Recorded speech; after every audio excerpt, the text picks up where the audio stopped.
Hello everyone, and peace of Christ to all of you. Please invite your friends and let us have some good time.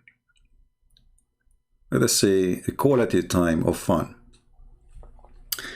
Yesterday we were live. We saw some people posting that there is a debate between a person, his name is Daniel, and David, which we know David, most of you. For me, I don't really, those debate are not debate, because as long there's a moderator and there's 10 minutes for me, 10 minutes for him, people go prepare for a topic and they get some information from the internet, they put it in front of them in the computer and they will be reading a paper. So just pause the paper and there's no need for a debate. Secondly, a debate should be between two people who they are qualified in the education, which means you cannot debate a rabbit. If you are, let us say, a goat, it have to be between two rabbit or two goat or two human or two smart or two idiots. But someone who do not know his religion, and yet he want to debate about his religion and our belief. That will be very funny. And today we will show you why those Muslims are not qualified to talk about their religion. You see, I did not watch the debate. I just moved for like little bit in the introduction. Let me see where this guy start talking, and I will show you how right away we will start laughing. This guy is just a certified idiot, and he's a kid. And by the way, I'm not insulting him, but this is who he is. Listen carefully and see what he will say. Where he start talking, let us see.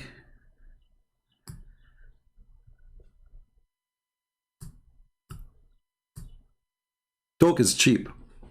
Proving what we say is different. I want to let you know, first, welcome. We're glad you're here no matter what walk of life you are from. And also want to let you know we are a neutral platform hosting debates on science, religion, and politics here at Modern Day Debate. And with that, thrilled to have you here as well, Dan. Okay, go ahead, my friend. What is this? Go. Where is this guy coming from? Modern science debate. What about the women and children? Were they also killed? The soldiers say, no, we didn't kill them. Then well, hold on. We skipped. Thanks for hosting, and thanks to David, and thank you to everyone watching. The debate today is about violence and intolerance, Christianity versus Islam. Let me say right off the bat that yes, Islam has violence, and Islam is not tolerant of every belief and way of life.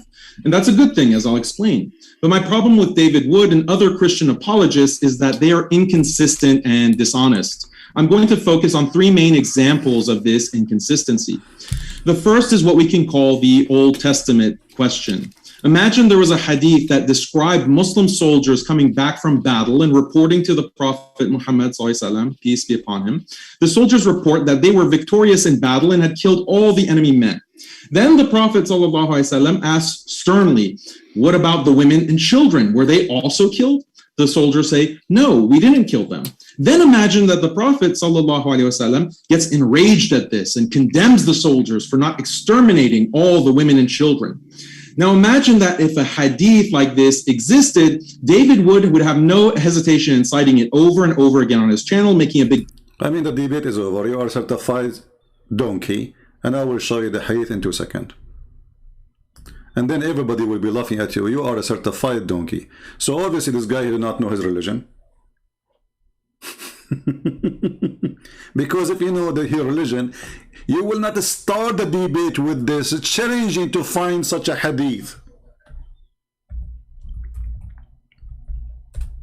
You donkey. And by the way, they said to me, why you use the word donkey? Can I find a better word?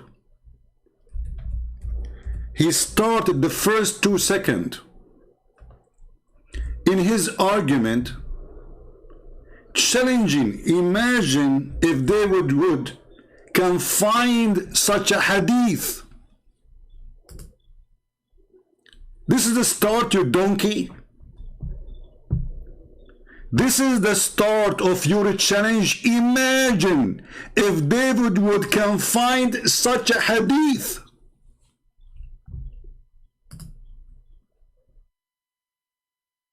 Should I hang up and go? We are done.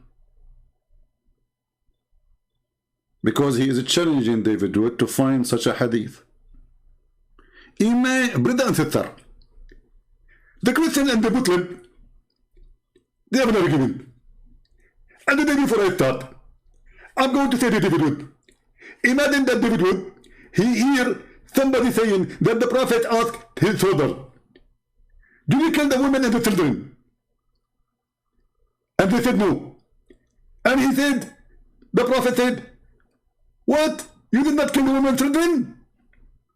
Imagine that David Wood, he gets that hadith. You idiot.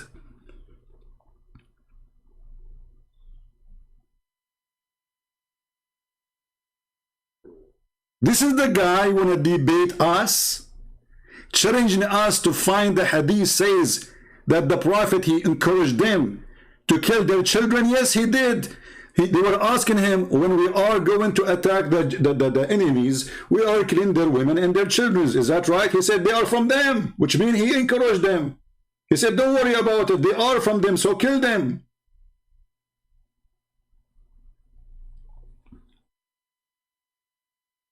And we would not even start 2 seconds of the speech. The first 2 seconds of your speech is a poo-poo. And why we need to go to the hadith? Isn't it the Quran, you idiot, said that Allah, he sent Moses to learn from a guy, his name is Al-Khidr.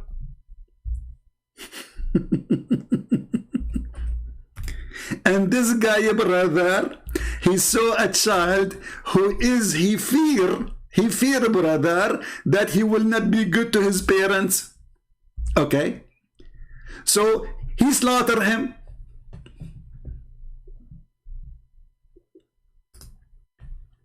So why he need to imagine that there is something in the religion of Islam, it says kill their children. When your prophet claimed that this is wisdom, to kill a Muslim child, this child is a Muslim child, he's not even a Christian child.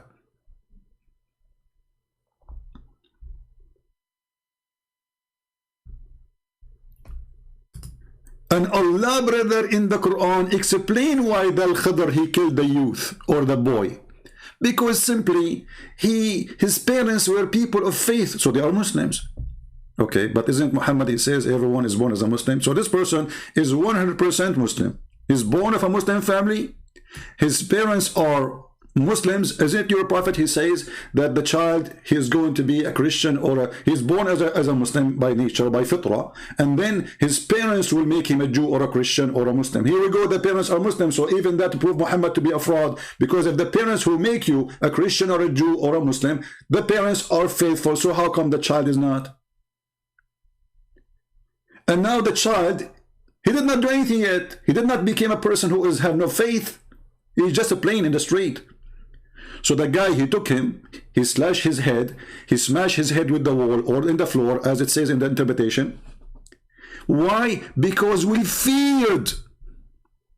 We feared. He is not even sure that he would grieve them by abstain on rebellion. Imagine David Wood, he sees something the prophet said like this.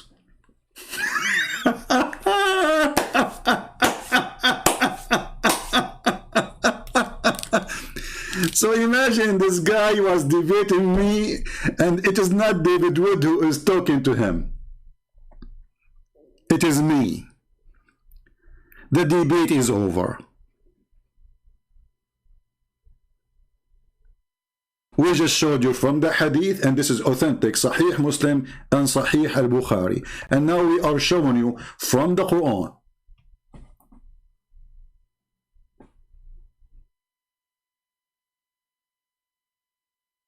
We do not even need to continue. And by the way, when I played, I skipped this part. I did not even hear it, so I just heard this one. because I don't have time really to, you know, so I was moving the video to see when this guy, he, you know, like I go to the video and I look at the, like when his lips start moving in the, like what happened now, you know, when his lips start moving in the video, then I click play. I did not hear this part, I just heard this part. And I cannot believe it that he is so stupid, claiming to be a person who have knowledge of his religion, and yet he is challenging David Wood to bring such a hadith. Imagine if David Wood, he knew such a hadith. Imagine.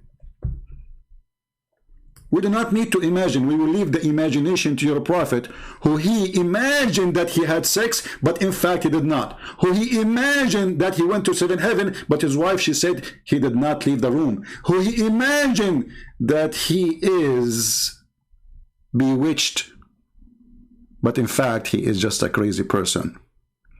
We don't need to imagine. We will leave the imagination to your prophet, who he imagined that your God will make your penis endless. And I'm sure a person like you will be proud, at least in the front of his people, to have such a penis, because this is the proof that you are following the true God. It is the size of your penis. And I don't know how I'm going to use it if it is endless and your wife is next to you. How you will have sex with her? You will make a U-turn? And what the point of this huge endless size? Are we going to use it as a pipe line for oil or internet cable? So we do not need to imagine, Abdul. We will leave the imagination to a stupid person like you, who he claim, and the Muslim, they think that he have something to say. But the second you start opening your mouth, frogs start coming out. And I am closing the sink. Thanks for hosting, and thanks to David, and thank you to everyone watching. The debate today is about violence and intolerance, Christianity versus Islam. Let me say right off the bat that yes, Islam has violence, and Islam is not tolerant of every belief and way of life. And that's a good thing, as I'll explain. But my problem with David Wood and other Christian apologists is that they are inconsistent and dishonest. I like it when you say inconsistent. I'm going to play a video for you. Are you ready, Mr. Inconsistent? Oh, hold on. We have a commercial break. The director, he just told me. Commercial break. Hello, Habibis. If you would like to support Christian Prince, please go to Patreon and show your support. www.patreon.com/Christian Prince. We thank you all for your kindly support and enjoy the video. The end of the commercial break.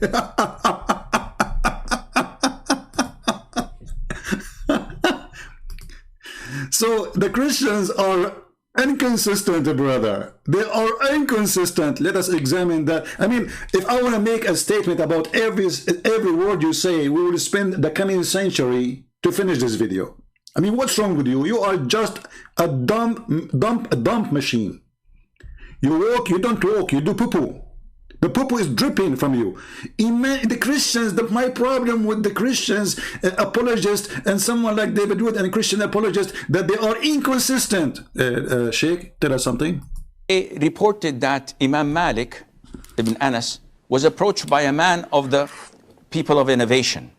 So he said, stop, Imam. Stop. Let me debate with you. Let me debate with you.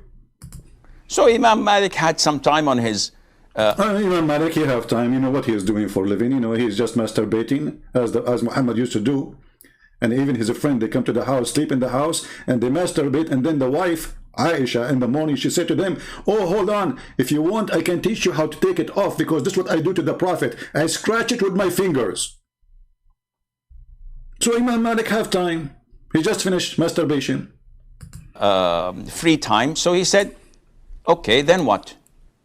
So the man says, if I beat you in my argument, in debate, you follow me. And if I don't beat you and you beat me, I follow you. Okay, okay. So Imam Malik says, okay. Okay, okay. So he accepts the terms and the condition. In 2 seconds, he will refuse the term and the conditions. I mean, do you see the stupidity of those who claim to know Islam? He just said, okay. Well, he just told you, if I win the argument, you leave your religion, you follow me. And you said to him, okay, what he said next, listen and laugh. Let's assume I followed you and you beated me. Then we both met someone who debated with us and he beated us. Okay. So the man says, that must be a Christian prince. We have to admit. Okay. We follow him. He said, my son, the religion of Allah is one. And I see that you keep on hopping from one religion to the other. Uh-oh. The one who keep hopping from one religion to other is a stupid. What is it? This is the case of Muhammad? How many religions Muhammad he changed? 40 years of his life, according to Muslims, he was not a Muslim. Now I know this guy will say, no, he was a Muslim, he was following Abraham. Well, you idiot, the Quran say clearly that your prophet, he was not following anything. He do not know what faith, and he do not know what scriptures. You notice that those who claim to have, let us say, they can answer us or can refute us, they don't really use their Quran to prove any point. Because simply they do not know what they are talking about. So when Muhammad, he in the Quran, his God, he says to him, you know nothing about faith. Let us open the verse. And you know nothing about books, about scriptures. Was Allah lying, or he was reporting that Muhammad, he is a person who was jumping from a religion to a religion? When I say to a person, you know nothing about faith, which means whatever faith you used to have all your life, it was a fraud. You see, he did not say to him, you know some about faith. He didn't say to him, you have little idea about me. He said, you know nothing. And here you see the Muslims in translation, they try to fix it, but they make it more blind. And thus we have sent to you, between two brackets, Muhammad. By the way, the verse even doesn't say Muhammad. Ruhana, between two brackets, inspiration. This is false. Ruhana in Arabic means our spirit. Of our command, which means with our command. And you know not what is the book, nor what is faith. So what happened, Muhammad? He changing his faith now? He's hopping from a faith to a faith? How? He saw a guy in the cave, he squeezed him 3 times and he told him to read. And then he became a believer? No, he did not. He went to his wife. He told his wife, I saw somebody in the cave. He squeezed me. Cover me, cover me, cover me. And then the wife, she said, hold on, hold on. What's happening to you? You are almost going to leak and pee in your pant. Let me take you to my cousin, Warqa bin Nawfal, who is a Christian priest. The prophet, he'd been taken to Warqa bin Nawfal. The wife, she told Muhammad as if he's a kid, tell him your story, tell him, go ahead. Muhammad told him, there's a guy, he came to me, he squeezed me 3 times, and he told me read. And then Warqa, he says, oh, this is the Namas. He is the angel of Allah. So the guy who was being squeezed, he did not know what's happening, and the guy who did not get squeezed, he knew what's happening. This is how your religion started, supposedly. Not to forget to mention that your prophet, he have something called the examination of inspiration. If you don't believe me, I can show you where supposedly Khadija, she did examine if the one Muhammad he see is an angel or not. And how she did that? She did a striptease.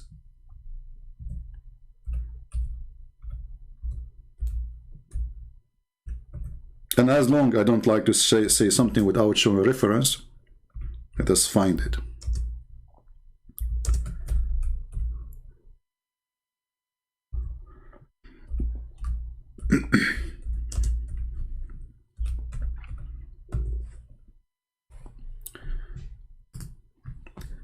I know that you do not know Arabic, which is make it more even stupid that you pray to your God in a language you do not know.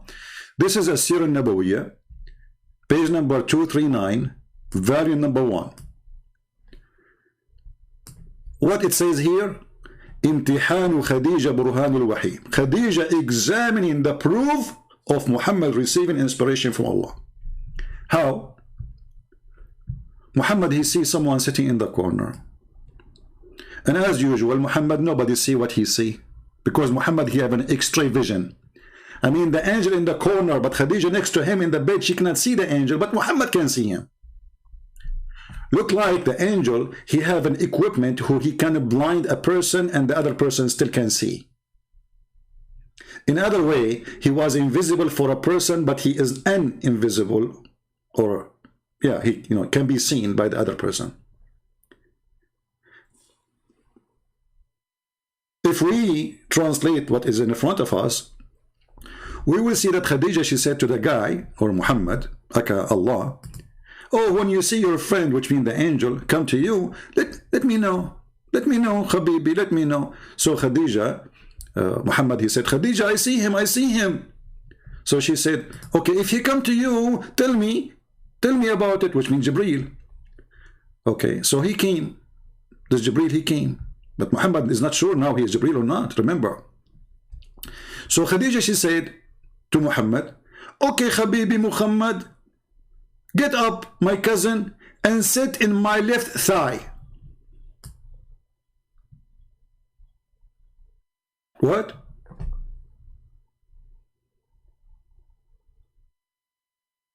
Sit where? And what is the name of the chapter? The proof of revelation.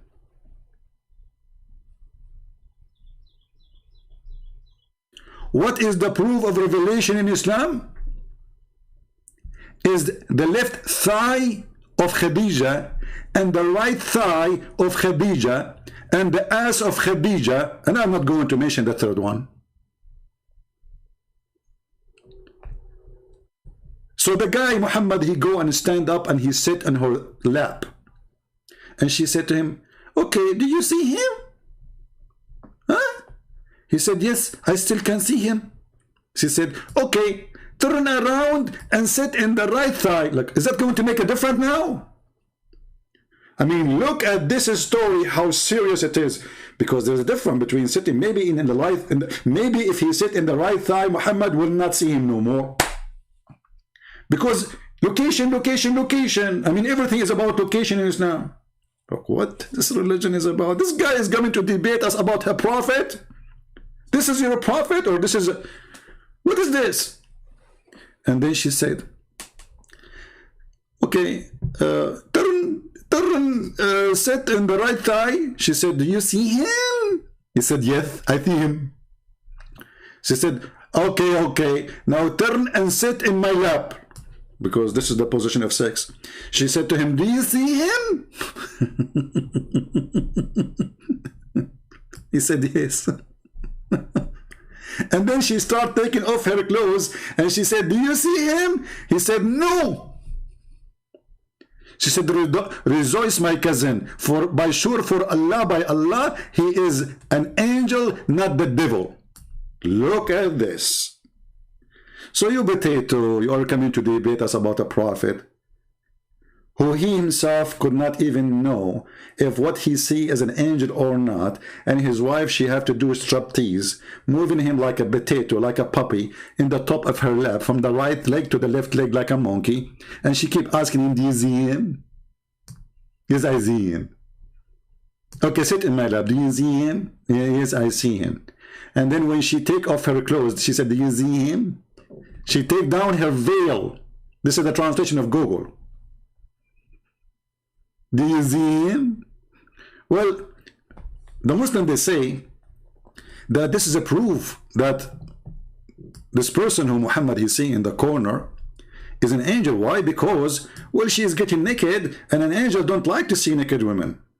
Well, I say, this is my opinion, by the way, I think that the angel, he don't want his eye to be hurt, because obviously she was very ugly. So he ran away. The angel was watching, he was saying, don't take off your clothes. Don't do it. And here when need to ask the Muslims who they claim to be smart, where Khadija she learned this trick?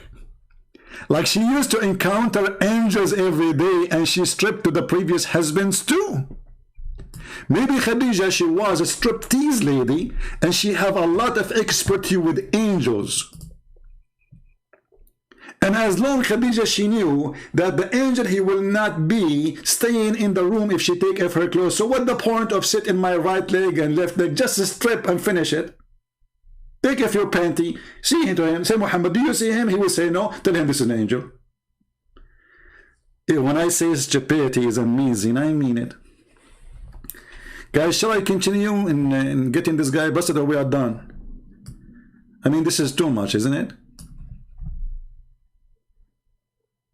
Shall we continue? Let me know if you like me to continue or done, because he is not really worth it. He's just a kid, you know. Actually, what made me upset from David Wood, where he got those kids? You know, he collected a bunch of kids from the street. Like, Mimi Hijab is a kid boy. Nobody even listened to him. He was a street corner shouter. Even Muslims don't listen to him. He made him famous. Why you do that? If you want to debate, at least debate somebody who have knowledge in his religion. Don't debate kids. It lower, you see, I open my sky for everybody to call me. I don't consider this is a debate. Yesterday, a kid, he is 14 years old, called me. Can I call it a debate? Ultimate 40 called me. Even Ultimate 40 called me. Can I call it a debate? Go, brother. Tell us more, brother. I'm going to focus on three main examples of this inconsistency. The first is what we can call the Old Testament question. Imagine there was a hadith that described Muslim soldiers coming back from battle and reporting to the Prophet Muhammad, peace be upon him. The soldiers report that they were victorious in battle and had killed all the enemy men. Then the Prophet asks sternly, what about the women and children? Were they also killed? The soldiers say, no, we didn't kill them. Then imagine that the Prophet then imagine, your Prophet did that, you idiot. Gets enraged at this and condemns the soldiers for not exterminating all the women and children. Now imagine that if a hadith like this existed, David would have no hesitation in citing it over and over again on his channel, making a big deal about it, denouncing Islam for it, and generally characterizing Muhammad as an evil, bloodthirsty man. But the reality is there is no such hadith. Yeah, there is no such a hadith. Christian Prince was showing you a hadith does not exist. And this hadith was in Bukhari and Muslim. But it does not exist. In reality, there is no such a hadith. Imagine. Okay, we finished the part of imagination now. Continue. Let's see here.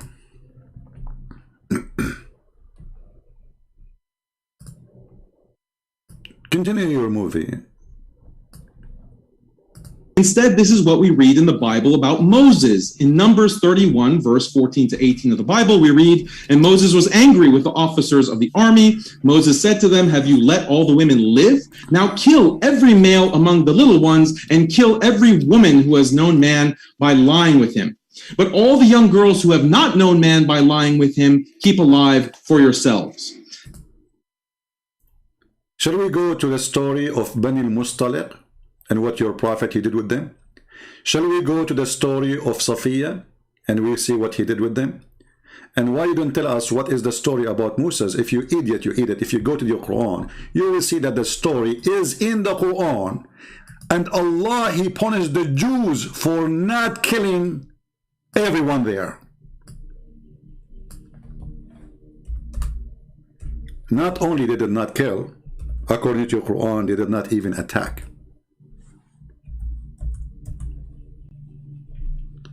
So your God, he enforced a penalty because the Jews refused to kill those who live in a country called, supposedly, according to the Quran, the translation for sure, the Quran never mentioned the word Palestine. So Allah, he said to Moses, tell your people, all my people, enter the Holy Land, which Allah has assigned to you, and turn not your back in what? In fight, Okay, what we will do there? We will kill everybody. They said, Moses, this is a holy land. Okay, well, Moses, in this holy land, there's people of a great strength. You shall never enter it. So the Jews refused to kill. Which story is true? The one in the Bible or the one in the Quran? Then there's only two Muslim Jews here. They accepted to follow Moses to do the attack so they can kill the women and the children. And the Quran described those two who they say to Moses, let us assault them at the gate. And for the rest of the Jews, Allah, He made them lose the land or direction for 40 years for refusing to kill every single man and every single woman and every single child. You are a certified idiot.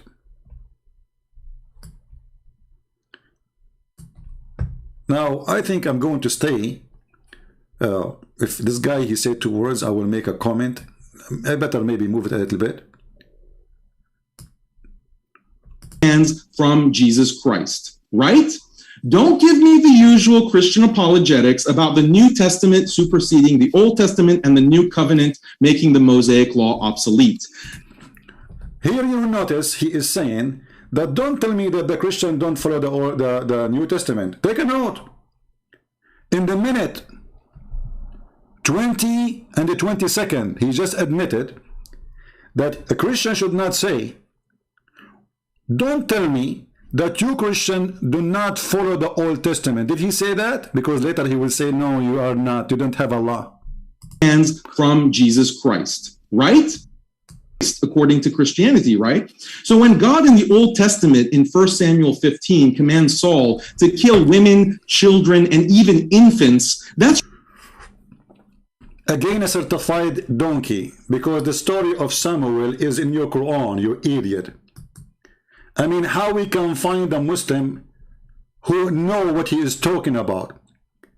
If you go to the chapter 2, verse number 246, you idiot. It says that Allah, He sent to them, to Samuel, He sent angels to kill everybody.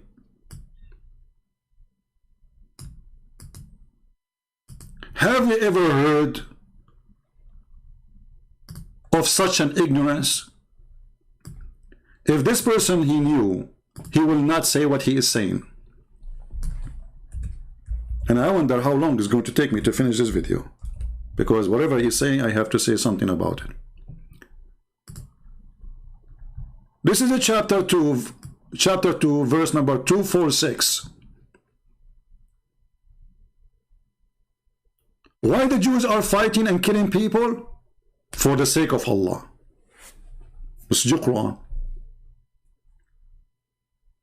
And your Quran confirm, you idiot, that they are saying why we should not fight those who they driving us from our homes. So you stupid, in the story of Samuel, according to your Quran, they were fighting the enemy who drove them from their homes, and they took their wives as sex slaves and their children. So when this coward, he quote a story about Samuel, do he knew what his Quran say about it?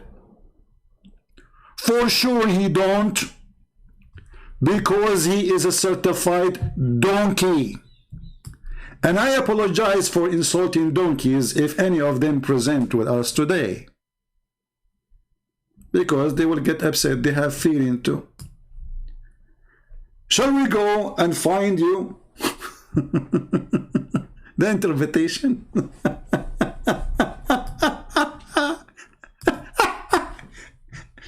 Imagine this guy was debating me. I mean, this is why they don't get close to me.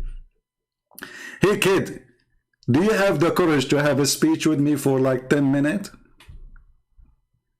Do you?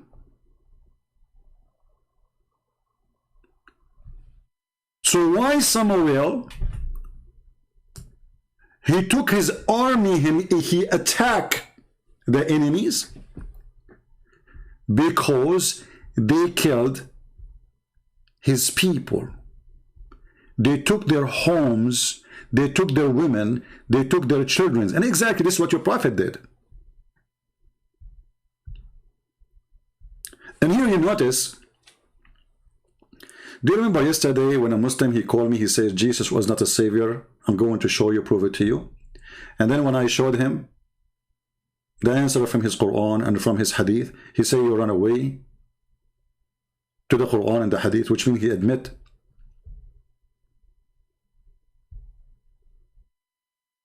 that his argument does not stand for a second if we mention what the Quran say.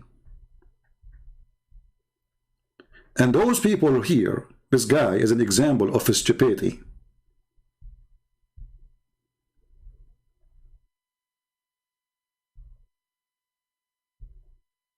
If we go right now to the official government website of the Kingdom of Saudi Arabia or any Islamic website, are we going to find the story of Samuel or not? And if this is about Samuel or not, you will see the verse confirming that the Jews and Moses, the one who was he accusing, why you are killing, he was defending his people, who the enemy, they killed their children and they raped their women. So are you saying your prophet was a liar and your God is a fraud? Obviously, you are saying that.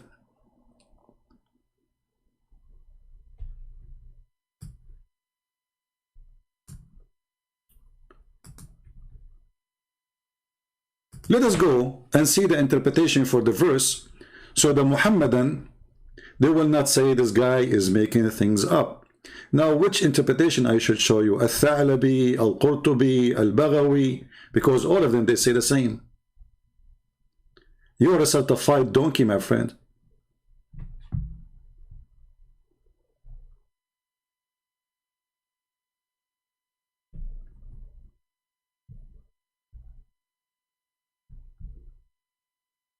Let us open some interpretation.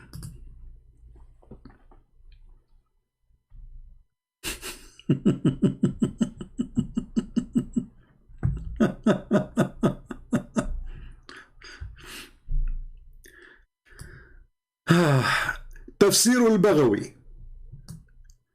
Tafsir al-Baghawi. Page number 296. Volume number 1. And here it says that the real name of this person we are talking about, his name is Shemuel.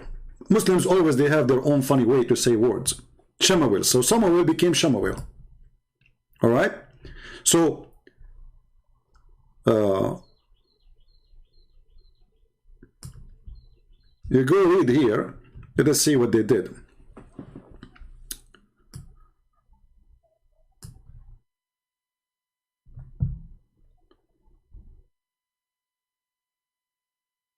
Here it says that those people, they attacked the Jews and they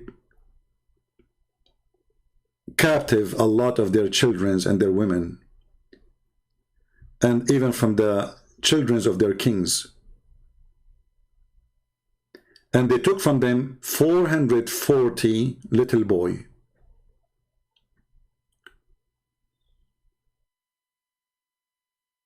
Now, the rest of the story is really, funny.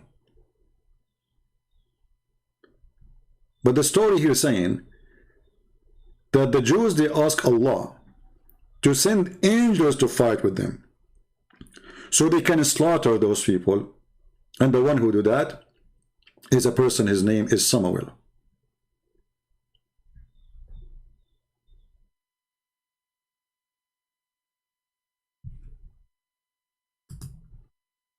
Different interpretation.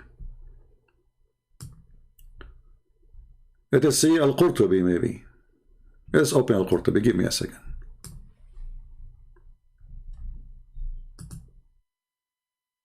So people will laugh at the stupidity of this religion.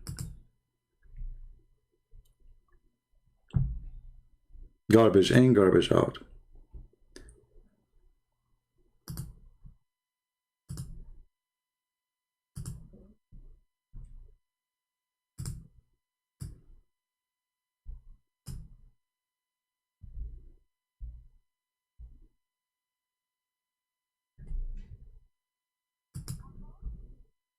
Let us see.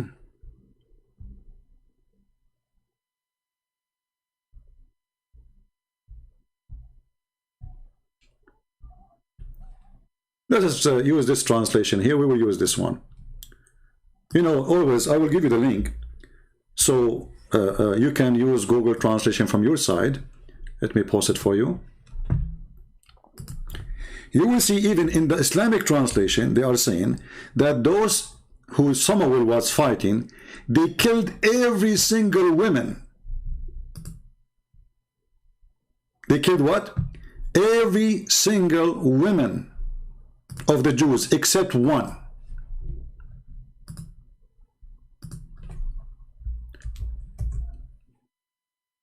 The coward, he is attacking what his God teaching and preaching, and defending Samuel, saying Samuel was doing the right thing, because isn't it the Jews believe eye for an eye?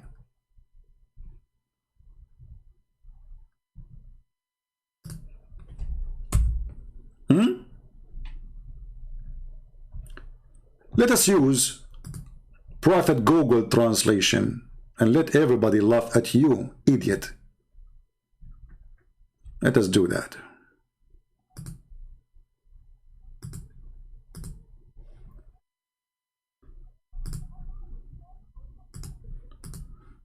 All right, we open it in Google browser so we can translate.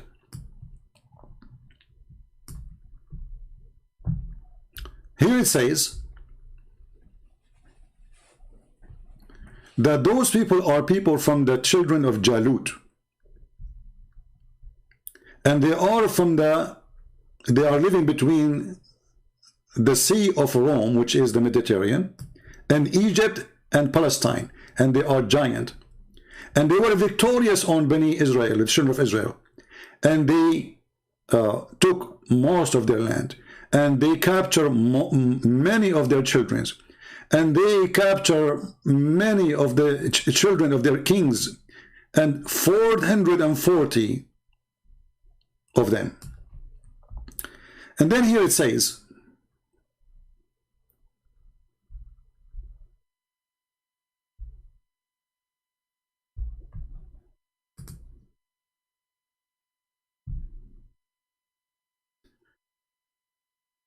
and they force on them jizya, which means the same as Muhammad, he forced on the Christians. He forced pay or die, those who are still alive. And they took their Torah. And the children of Israel, they faced from them a very horrible time. Bala'un wa shidda. And they did not have a prophet at that time to lead them. And those who they are from the children of the prophet, they were destroyed. And they did not have anyone left except a woman. She is carrying a baby.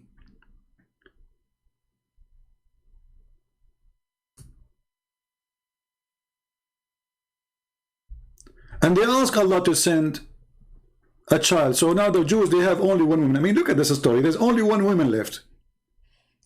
And she is the one who is going to save the nation.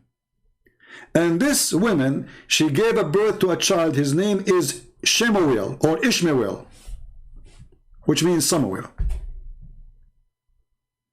And the woman, she said, Allah, he heard my dua, my prayer. And she taught him the Torah, and he grew. And one of the elders, he take care of him to teach him. Then Samuel, he came to him, an angel, his name is Jibreel, while he was sleeping, next to this old man. And then the angel, he asked him to stand up.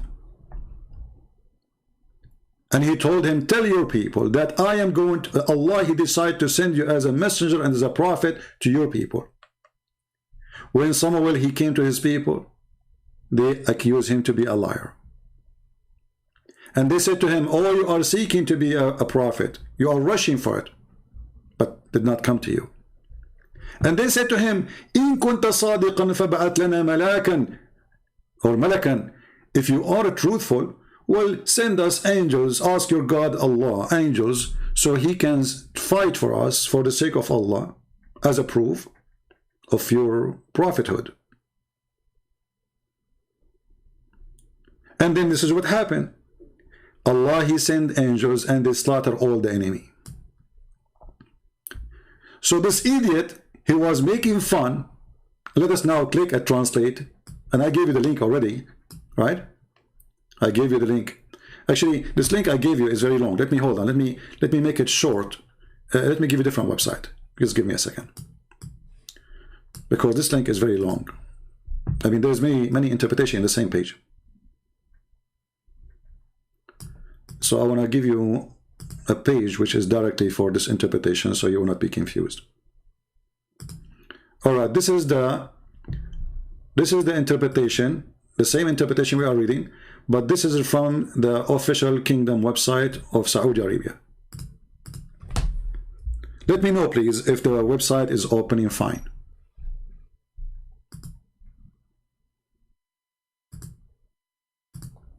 All right. Let me know if you can view the website, because sometimes this website doesn't work as everything is Islamic. Is the interpretation appearing in your side or no? If not, I can give you a different page.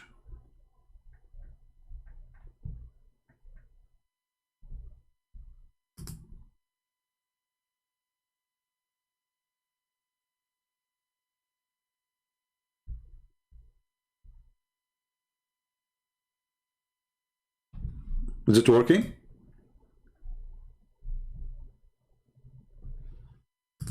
Why you don't get modern day debate?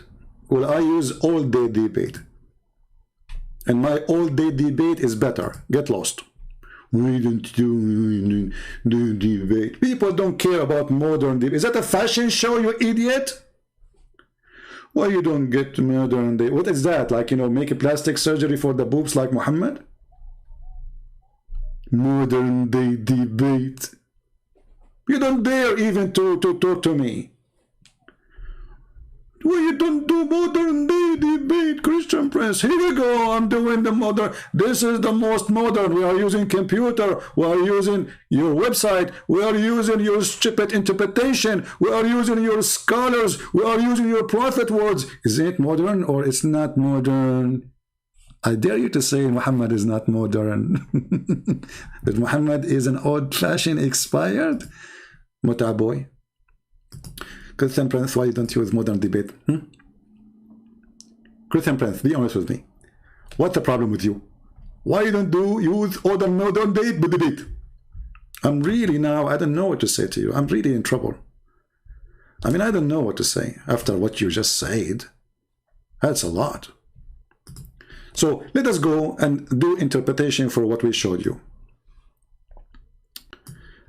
Click, sorry, translation I mean. Translate to English. And now you will see all what we said to you there. How Samuel, he become a prophet, and how he was the only left child which is born after the enemy killed everybody, because only one woman, she was still alive.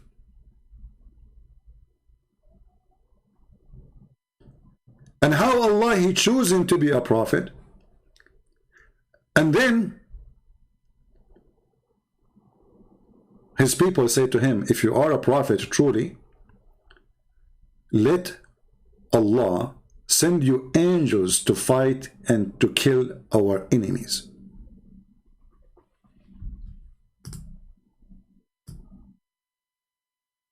Translation here says the word angel, always translated as a king. The fact this is the word angel, malak, because it's confusing. Malak can be, you know, like from Malik. So if you are a prophet, if you are claiming to be a prophet, well, ask your God to send angel or angels so we can attack the enemy and kick them away from our homeland.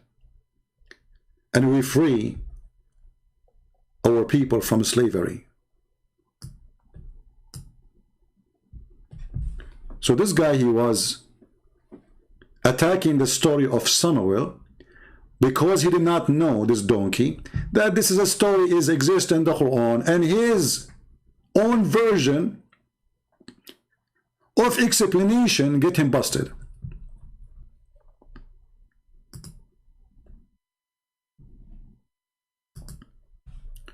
So do you know now why I say that those, I mean, like the Muslims, they want to debate someone like David Wood? They don't want to debate me, because I'm sure David Wood, he have no idea what I'm talking about.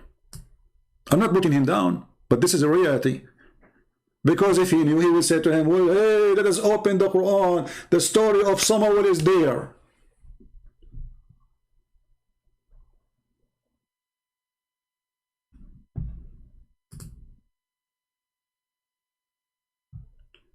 Are we following?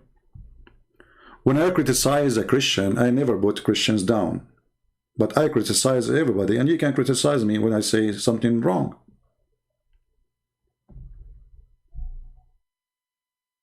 When we say we are debating, that means the two people who are debating, they have a qualification. And obviously, the qualification is missing from both sides. Because one side, he have little limited knowledge about Islam, and the other side, who is the Muslim, he know nothing about Islam, to the point he challenged David Wood to show him a hadith that the Prophet was outrageous for not killing children. And this is the opening of his debate.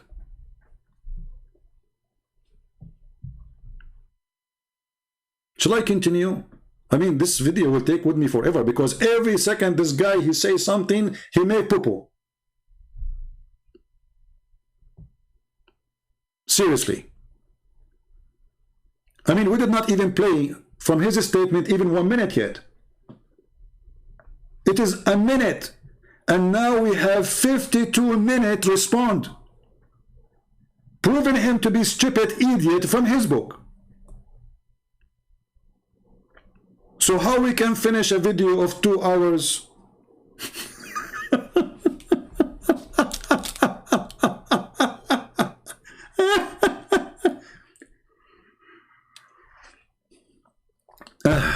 Lord have mercy.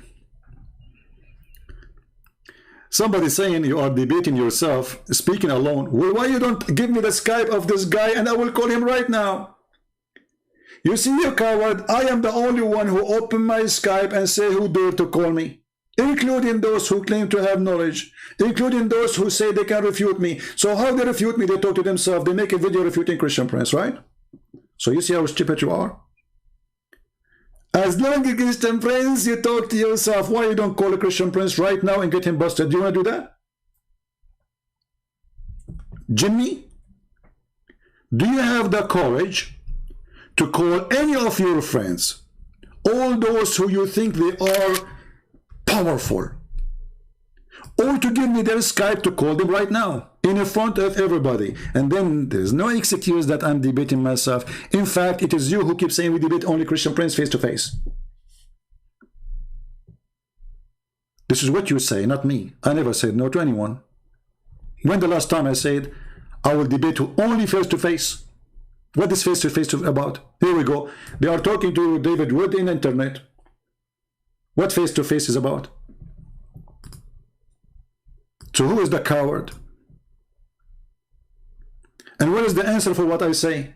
Like there's a guy, we show him, he's a prophet, he is farting from his nose. He's a prophet is masturbating. He's a prophet is cleaning his hand in the wall. He's a prophet is cleaning his poo-poo with his throw rocks. He's a prophet taking shower with dead dogs and women blood from period. He's a prophet is molesting a child. He's a prophet is going after his son wife and flirting with her. And then he answer, I am not here to debate. I want to show the truth.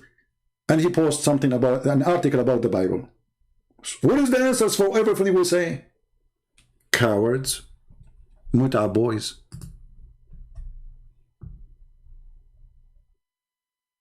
Muta boys.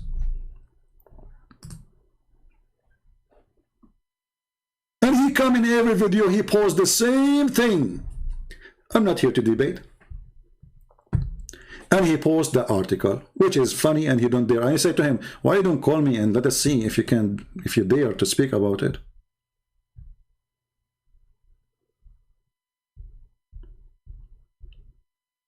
And now this Abdul, himself supposedly, he prepared himself for a debate. what David would.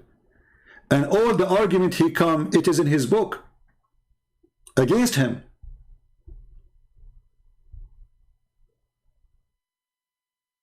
Actually, every Muslim should be laughing at him now.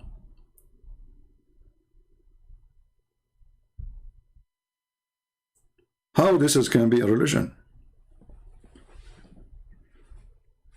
How you criticize the story of Samuel when the Quran says that it's Allah who sent the angels to slaughter every child and every woman of the enemies?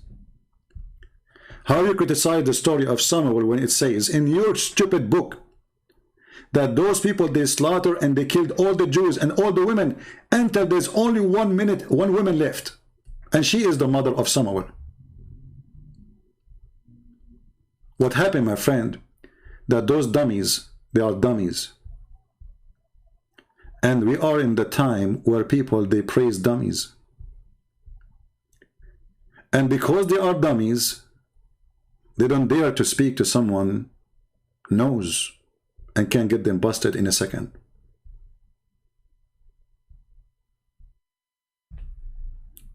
Shall we go back to the story of in the video of this guy? Otherwise it's going to take us 10 years to finish.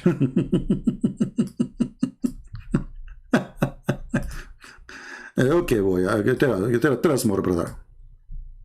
It's really Jesus who commanded that. When God in the Old Testament, in Numbers 31, 1 through 24, commands the believers to take virgin girls as sex slaves, that's really Jesus who commanded that. When God in the Old Testament, in Exodus 30, we just showed you this is Allah who commanded that. But remember, he just said this is Jesus. Remember that. The one who commanded Moses is Jesus. The one who commanded Samuel is Jesus. Take a note. And this is in the minute 1948. 34, 11 through 17, commands the believers to destroy the Canaanite altars and destroy their idols and symbols. That's really Jesus who commanded that. This is Jesus who commanded that, remember. Take a note. In a minute after, he will deny it is Jesus. When God in the Old Testament tells the believers to stone to death fornicating women, all those who violate the Sabbath, all those who blaspheme, all those who curse their parents, those are all in reality commands from Jesus Christ. Do you hear it? Did you hear it, Muslims? All of those are in reality the command of Jesus Christ, so he admitted that Jesus is God. But this guy, he will make a big poo-poo right after. He is going to challenge David, and he will say to him, well, Jesus did not bring any law.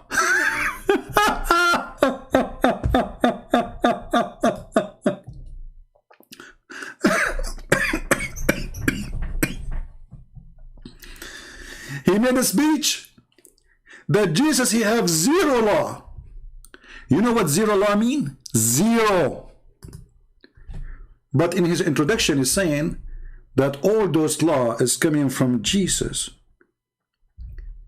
I mean, how stupid this idiot is. What your mother, she feed you? Manure?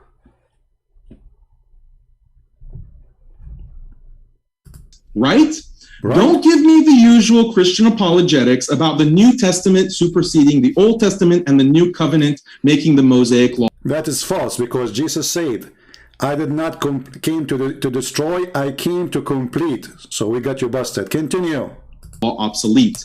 That is missing the point. The point is, according to Christianity, Jesus is the God of the Old Testament, which means Jesus commanded all that killing and stoning and slaughter, all the massacres, all the bloody cleansing of the earth that's described in the Old Testament.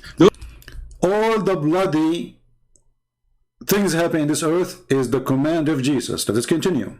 Those are all coming from Jesus, and in fact, they're endorsed by Jesus for a 1,300-year period from Moses' time until Jesus' time. So you can't present this modernized picture of Jesus only preaching peace, love, and nonviolence. Jesus, according to Christianity, is quite a vengeful and wrathful God, or at least he was in Old Testament times. How can a Christian who has to believe all this about Jesus Christ turn around and criticize Islam for violence, especially since, according to the Bible, Jesus even calls for killing women, children, and infants? There's nothing like that in the Quran. You see, there's nothing like that in the Quran. We just showed you that this is in the Quran.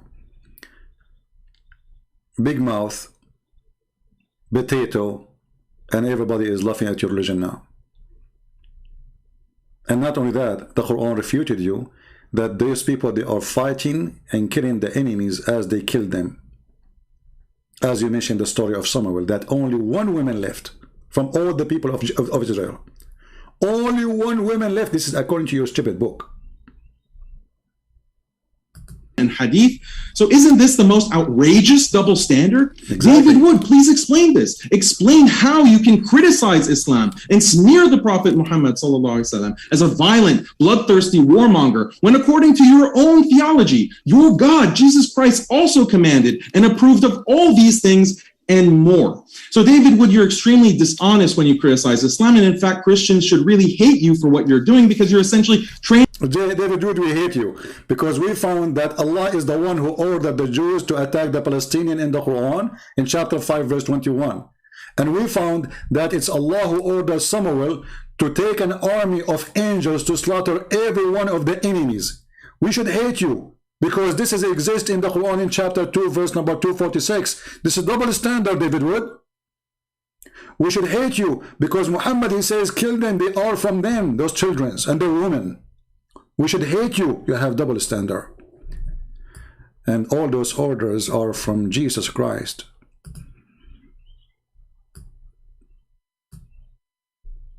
When this guy, he said, is that in the beginning that I missed something? I don't know. Because later he would say, I'm trying to skip it, because this will make the video in this, by the way, where he just said that Jesus did not bring any law. Let me see if I can find it.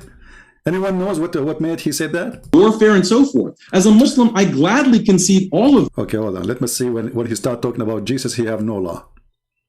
Pagan regime, and he would presumably not be interested in criticizing or rebelling against other regimes, like an Islamic government or a communist government or a liberal government. Let's see. This is just a garbage talk now. Claiming that he was an advocate for these types of liberal ideals and that he would have disapproved of Islam. So this is the politics of Jesus question, and there's also the Old Testament question and the Christian. Hold on, maybe we skipped it. Let's see. The problem with this option is that a modern liberal state of this type did not exist before the without sin should cast the first stone, or do not resist an evil person and turn the other cheek. Okay, hold on. Pagan regime, and he would presumably not be interested in criticizing or rebelling against other regimes, like an Islamic government or a communist government or a liberal government. He is not concerned with politics at all. On this view of Jesus, Jesus' teaching do not imply a critique of Caesar's law and military politics, but this would also mean that Jesus wouldn't be critical of Prophet Muhammad, his laws and military policies. I mean, why would Jesus be fine with the pagan Roman emperor who was engaged in persecuting believers, but have a problem with Muhammad? You see here, you see the stupidity and the lies. Jesus, he don't have a problem with the Roman. How is that? Where? When the Jews, they come to Jesus and they said to him, should we pay tax to Caesar? Jesus, he showed them that they are the one who is obeying the Caesar, not him. He asked them, do you have coins with you? Do you have money? They said yes. He said, show us. One of them, he grabbed one from his pocket and he showed him. And he said to them, what is this picture in this coin? They said, this is Caesar. So he said, give to Caesar what is to Caesar. He never say to them, obey this Caesar or that Caesar. He showed them that they are hypocrite.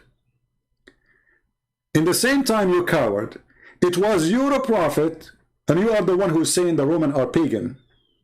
It was you a prophet who was supporting the Roman. There's a chapter in the Quran, it's called the chapter of the Roman, where you a prophet, he promised that Allah will give victory to the Roman because they are believers and they will be victorious. So who is the one who was supporting the Roman? Did Jesus say to the Roman, you will be victorious? And when the Roman, they will be victorious, the believers will be rejoicing? Why you will be rejoicing for the Roman who they were at that time disbelievers in Islam, and until now.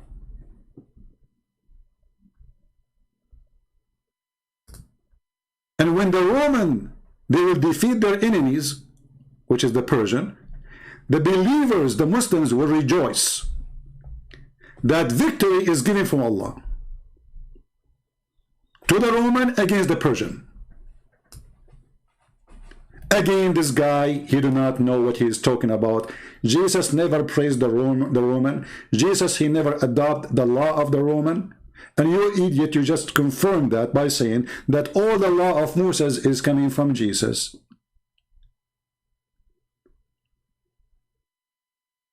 You are just a stupid mental idiot. But I'm trying to find where he said that Jesus, he have no law. Is that in the second response? Anyone can help me? Because I want to move there. Because you will see how stupid what he's saying. He totally contradicts himself. Where he start explaining that Jesus, he brought no law. He said that Jesus, he have a three... let me see, maybe I missed something. Which minute is that? I did not take a note. I should have taken a note, so we don't play all the video all endless.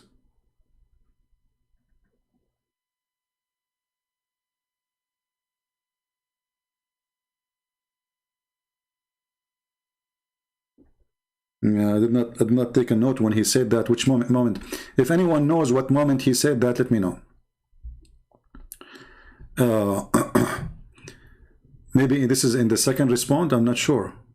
But because so this option is out. The second possibility is that Jesus is concerned with politics and political change, but he's an anarchist who believes in abolishing law and armies because these things are violent and intolerant. This is why Jesus says things like, he who is without sin should cast the first stone, or do not resist an evil person and turn the other cheek if someone assaults you. Or here we go. Listen carefully. So he is giving us three options. if an unjust person takes your coat, give him your cloak as well. The interpretation is that Jesus is not talking about an ethic of forgiveness in these Bible verses. He's actually talking about abolishing laws against assault and robbery. He's against policing people. He's against a military force that would stop a foreign army from assaulting and robbing the populace. You see here the liar, the scumbag, he just said all kind of lies. Where Jesus, he abolished the law. When they come to stone the women, did Jesus say to them, don't stone her? Anyone can show me a verse saying that Jesus said, don't stone her? Jesus said to them, if any of you don't have sin, cast your stone. So he's saying to them, you are a bunch of hypocrites going after this poor woman, but you are fornicator like her. Where Jesus said, don't stone. Since when? When Jesus himself, he said, I came to complete, not to destroy. So your argument is stupid. Where Jesus said, if somebody doing a robbery, let him go. Can you show me? Isn't it Jesus is the one who said to Peter, the one who lived by the sword will die by the sword, which means the punishment for killing is killing. So you are a fraud, and you are making false statement against the teaching of Jesus. Where Jesus, he said you can do fornicate. Where Jesus, he said you can be a thief. Where Jesus, he abolished those punishments. Can you show us? When Jesus said if somebody hit you in your right cheek, this is not a theft. He is teaching us not to use violence in return and use the law. There's a law, they live in a state. At that time, actually, there was a law that if you hit a certain cheek, and actually this was existing even in Europe, a noble fight.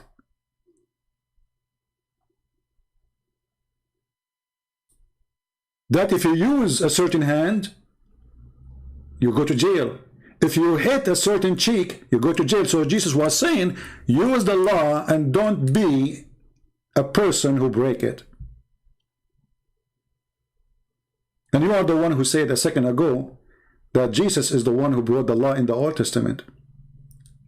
So why you are lying? Where Jesus said you can beat each other, Where Jesus said, if a man rape a woman, let him go. Where Jesus said, if a thief, he's a thief, let him go. Where are you getting this from? You're a coward, a liar. On this view, Jesus would see Muhammad as very evil for the specific reason that Muhammad is not an anarchist. Rather, where Prophet Muhammad was doing all the crime you mentioned. As an example, when Muhammad, he attacked the Roman and he said, let us attack the Romans so we can get the blonde girls. Is that lawful? According to the teaching of Jesus?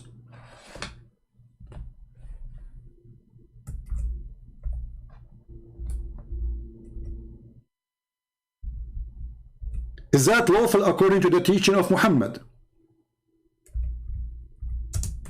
Let us open the reference so they will not say, I'm making things up. Why Muhammad, he attacked the Roman? Did the Roman attack Muhammad? Never. He said, attack the Roman so you can capture the blondie girls.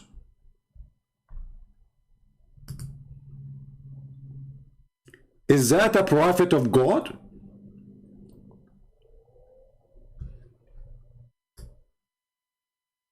This is the interpretation. You can open Al-Qurtubi, you can open any interpretation you want. This is the Durr al-Manthur.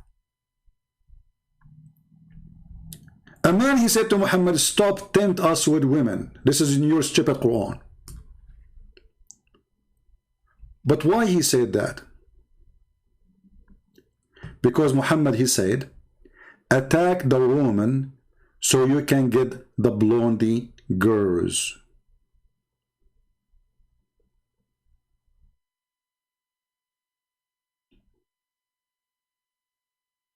What kind of a prophet he have such an ethic?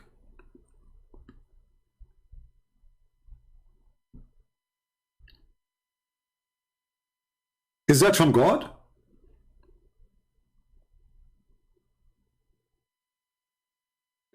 Is it from God that we will attack the neighbors so we can get their blondie daughters? I thought your prophet was doing jihad for the sake of Allah. It turned to be that his jihad was for the sake of a blondie women. He did not say to his followers, let us attack the Roman so we can convert them to Islam.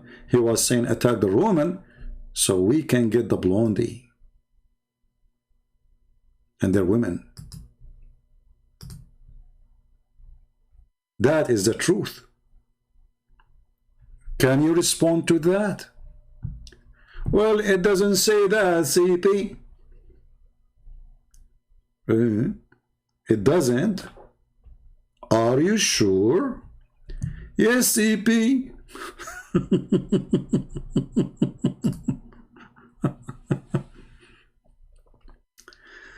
Oh, Lord have mercy. Let us see.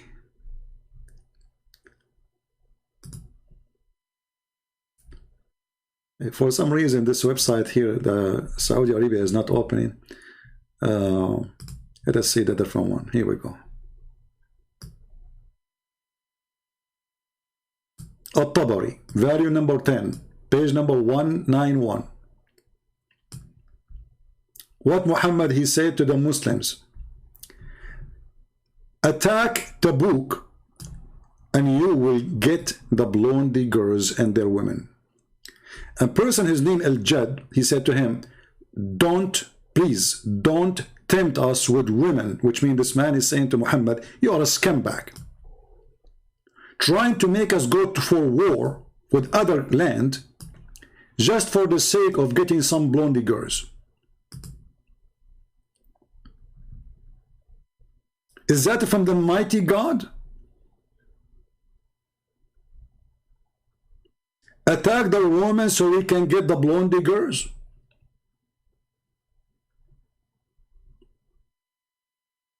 And here, if you use Google translation, you might find it says the word yellow. Muhammad, he used the word yellow for the blonde.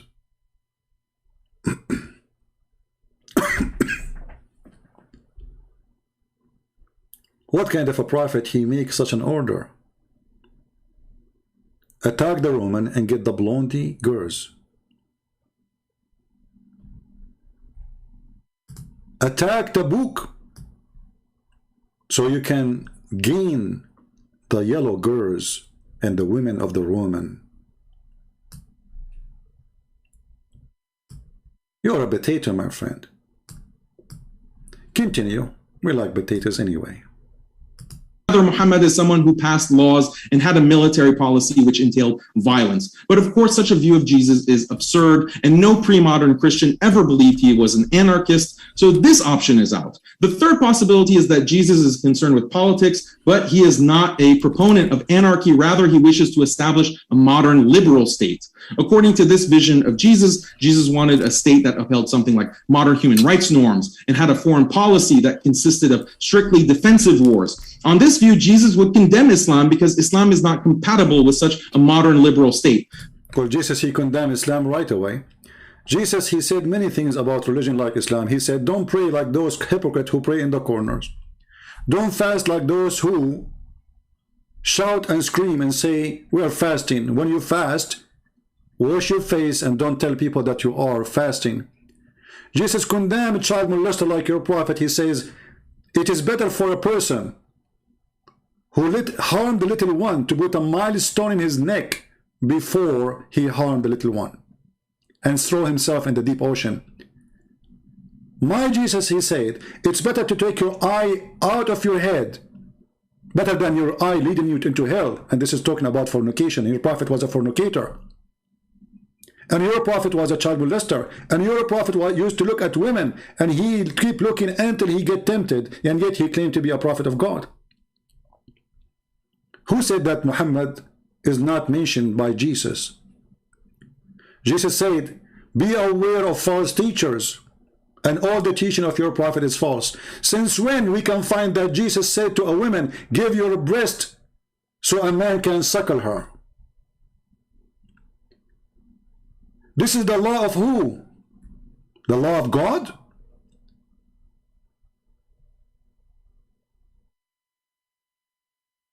Did Jesus approve a murder?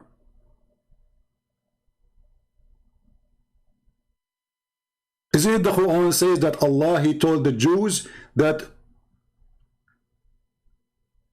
don't kill a soul, commit no crime? And this was an order to the Jews, which means this is in the Old Testament. So when you say, well, the third Jesus, then he should be condemning Muhammad, he condemned Muhammad all the way. Jesus, he said, it's not what go in your mouth make you dirty. Muhammad, all of him he is so dirty from inside and outside.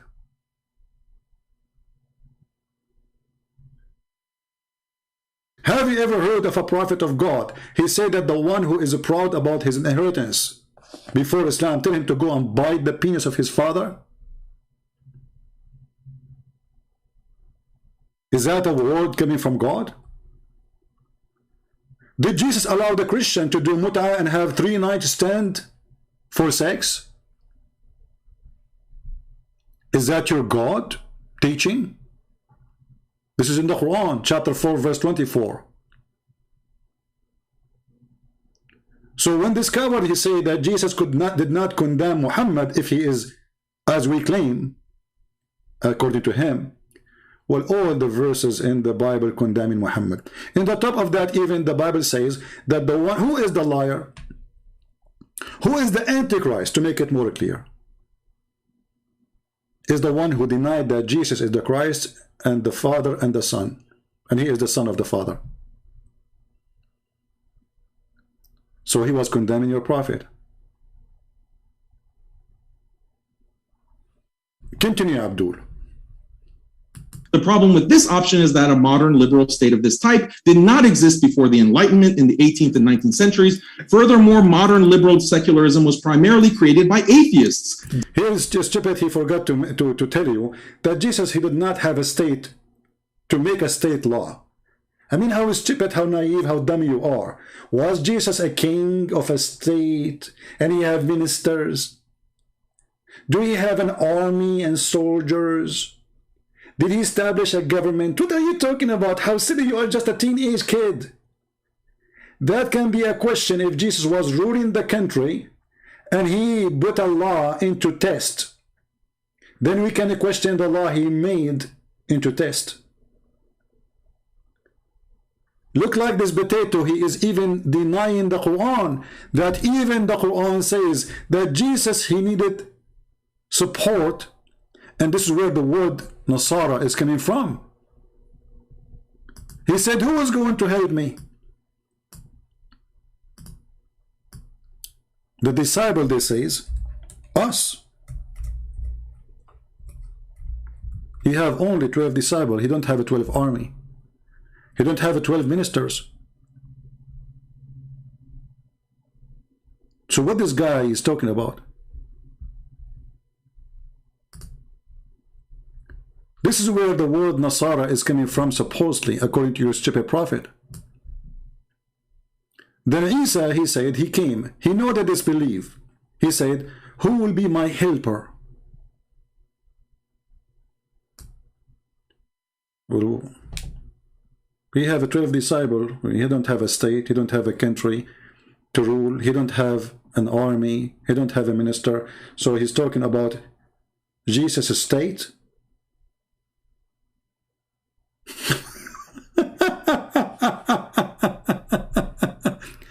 If Jesus have a state, you donkey, then why your God Allah, he run with Jesus to save him from the cross? If Jesus have a country and a state and an army, so how they will crucify him? If Jesus is the one have a control of the law, as a king, as you are claiming, well then who is the one who want to put him in the cross? His army? You are an official stupid who made a paper before you go to the debate, and now we are laughing at you. And I wonder when I'm going to finish this video. Continue. Deists and critics of Christianity. Furthermore, earlier states established by Christians, like the Byzantine Empire, the Spanish Empire, etc., none of these were modern liberal states or anything close in terms of respecting human rights and so forth. So how could Jesus have called for a state that never existed? This is a historical... He just said never existed. So all the options you gave us, it was a fraud. Secondly, who said to you that the Roman state was Jesus' state? Who said that? Who said that the Spanish state was Jesus' state? Was their constitution the Bible? What this guy is talking about?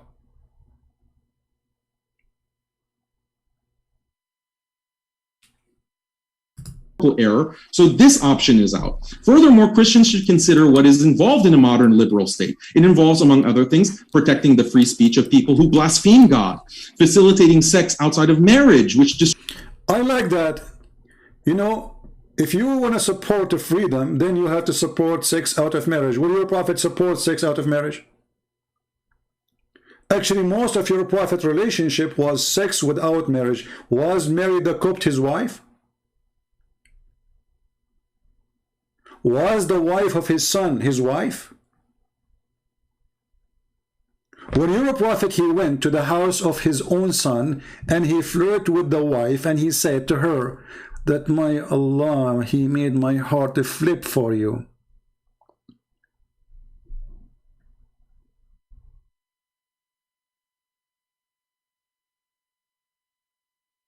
Where is the person who have a dignity and he protect relationship of marriage? Isn't it your religion says that if you have a daughter, she is not from marriage, you can have sex with her? Let us show the reference. You Muslims are the one who protect the family and relationship of family and marriage and the value of marriage. Not our people.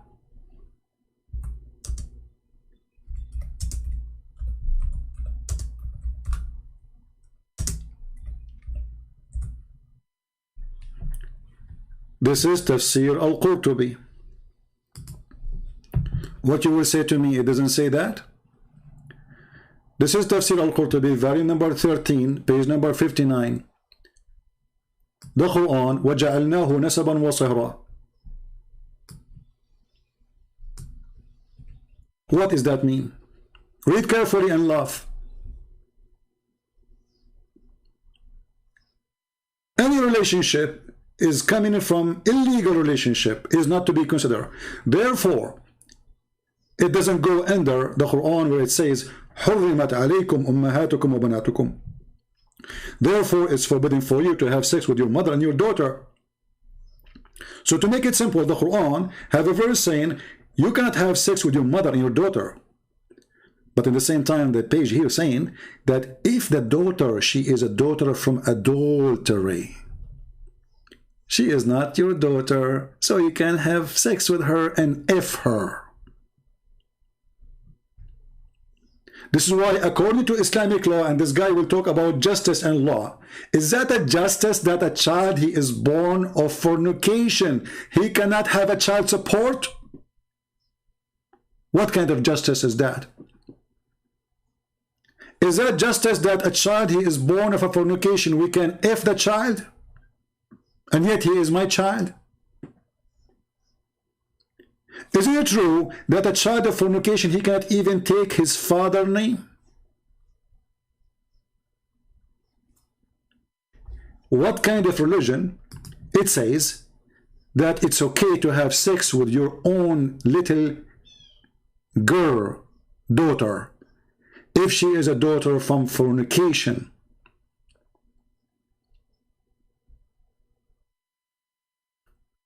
When your scholar says that Allah, he made relationship by lineage, which means by marriage, by Sharia law, and according to the most accurate opinion in Islam, that Allah, he made for sure a human being by mixing the water between male and female according to the Sharia law, which means mut'ah, or sex contract, as Muslims they call it marriage. But if it was from sin, then this is coming from something forbidden or forbid for a Muslim to do, supposedly. Therefore, it's not what is coming from something is forbidden, is not forbidden for you to do with it, which means the daughter, she is not your daughter. So because of that, your daughter and the mother of your daughter, which means the woman you are fornicating with, and the daughter which you have fornication with her, from that fornication, this daughter is not forbidden for you to have adultery with her, because she is not considered as your child. And this is according to the most accurate view of the religion of Islam. So when this edict, he says, Jesus will Jesus condemn Muhammad teaching? And here, by the way, I want to ask you, as long as you mentioned that, how come your God Allah and your prophet never mentioned that Jesus, he did not bring any law? Can you show me where in the Quran it says so?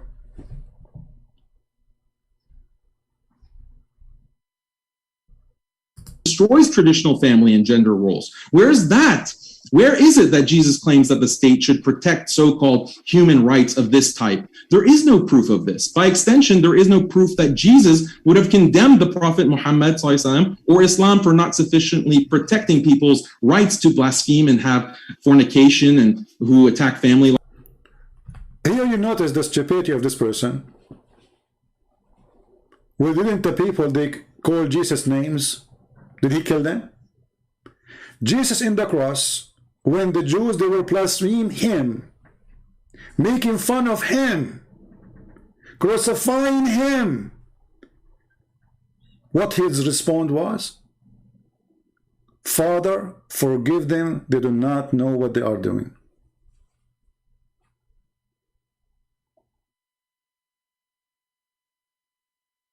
They are doing it to him, not cursing God in heaven. They are cursing God who is in the front of them. Jesus said, forgive them, Father, they do not know what they are doing. So again, you are an idiot. Continue.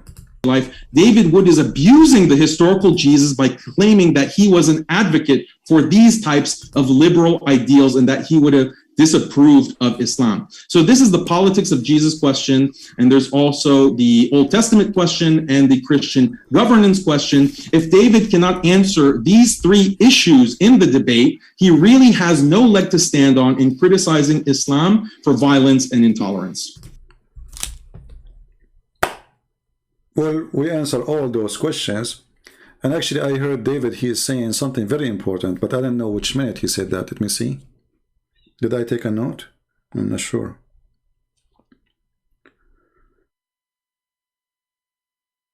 Let us see.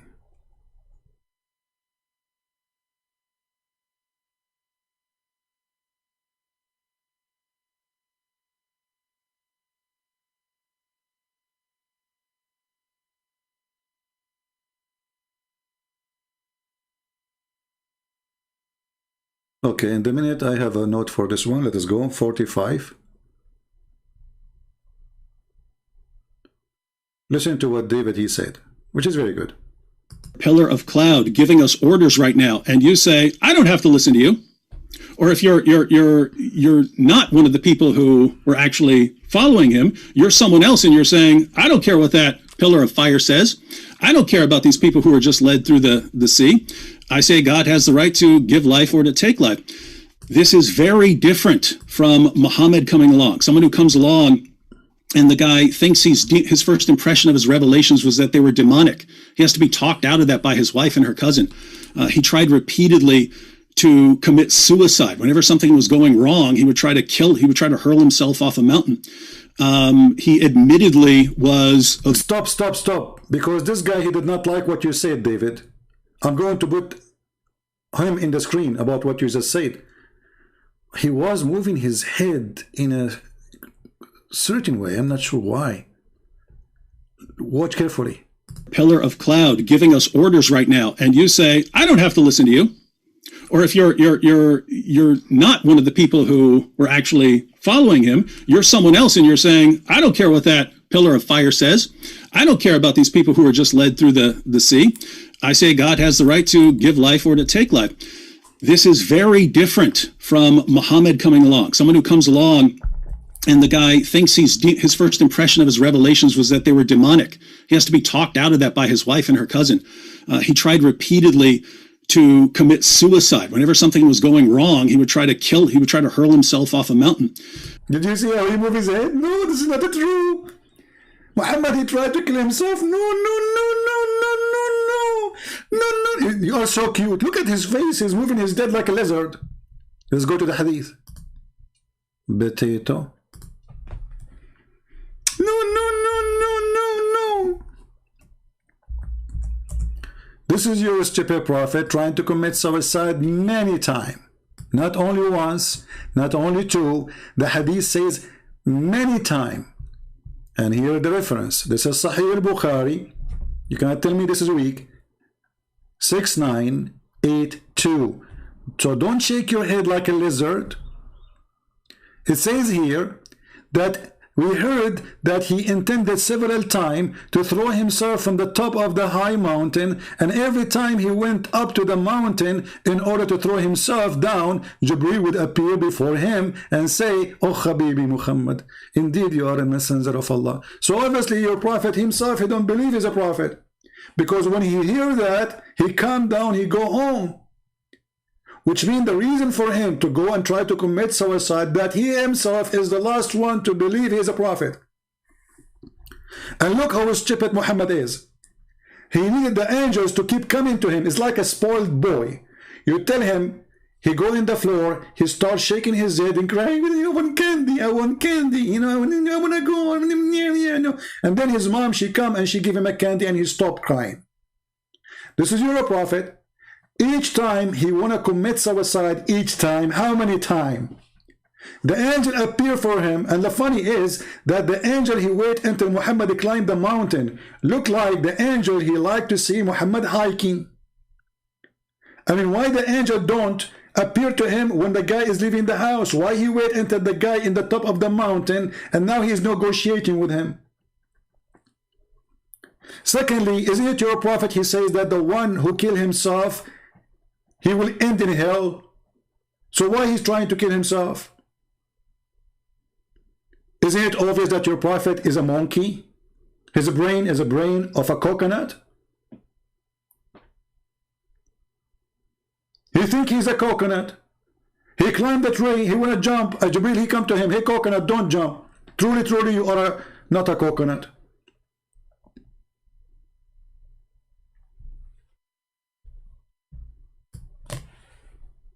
Go, David. Tell us more about the coconut.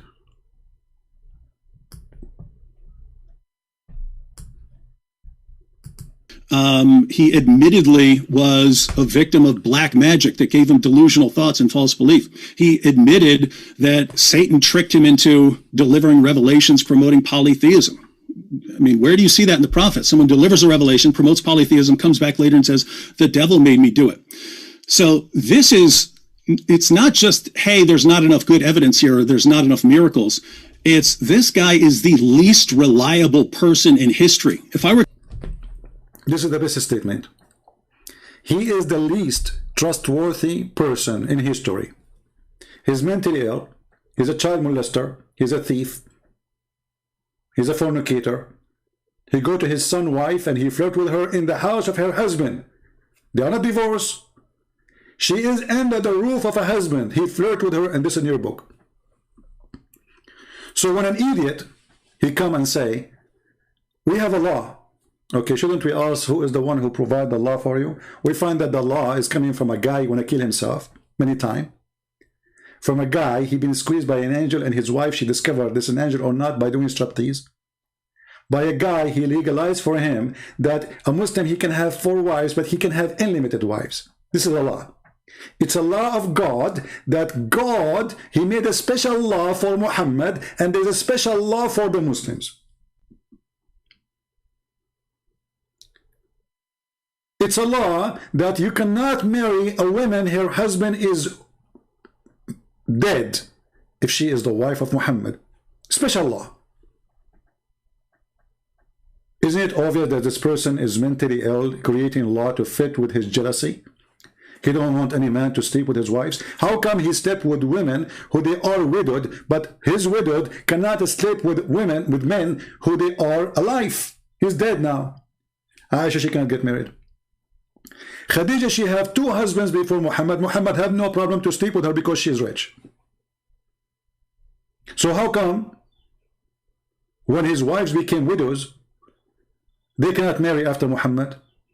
Is that a law of God? You ask Muslims why a Muslim woman is better for her to marry if her husband died. They would say this is will prevent the fitna, which means temptation. Okay, good. What about the wives of Muhammad? They don't have temptation? Their vagina is closed by wax? Protected by Allah? What is the problem of the wife of Muhammad after his death? She marries someone else. So Muhammad obviously is the last trustworthy. Is it trustworthy to have a person, he go to your house and you are his son, and when you are not there, he flirt with the wife?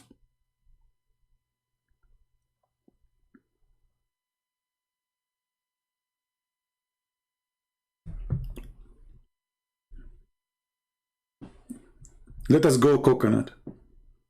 To line up every person who's ever existed and say, who is the last person I would follow telling me about God? It would be Muhammad. Again, not just because he's not performing miracles, not just because he doesn't have any evidence. It's because he has this amazing collection of features that make him the least reliable person in history. And it's not just the things I've mentioned already. It's other things like him just constantly getting revelations that have no purpose other than justifying than Allah giving him whatever desires he happens to have for that day. And so massive difference between God visibly appearing, giving orders, and you saying not following you, and someone saying I'm not following Muhammad because he's the most. Okay, we'll stop with David, otherwise we will stand forever here. Let us go to this guy. I just took little notes in the video. I moved the video. I don't listen to all of it.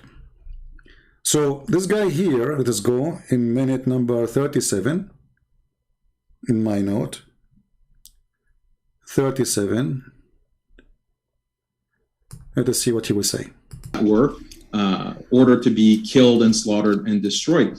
And the other point that you made is that I'm trying to attack the Old Testament for its violence. That's not my point. Like, you completely misunderstood my point, David. My point is that how are you criticizing Muhammad sallallahu alaihi wasallam and the Quran? How are you criticizing us for abiding by this religion when these things are found in the Old Testament? Can you find me where in the Old Testament it says you can go and take the wife of your son? Can you find me in the Old Testament where it says you can fornicate? This is all in your religion. Can you show me in the Old Testament where it says you can rent a woman for 3 days, 3 nights? Can you show me in the Old Testament where it says that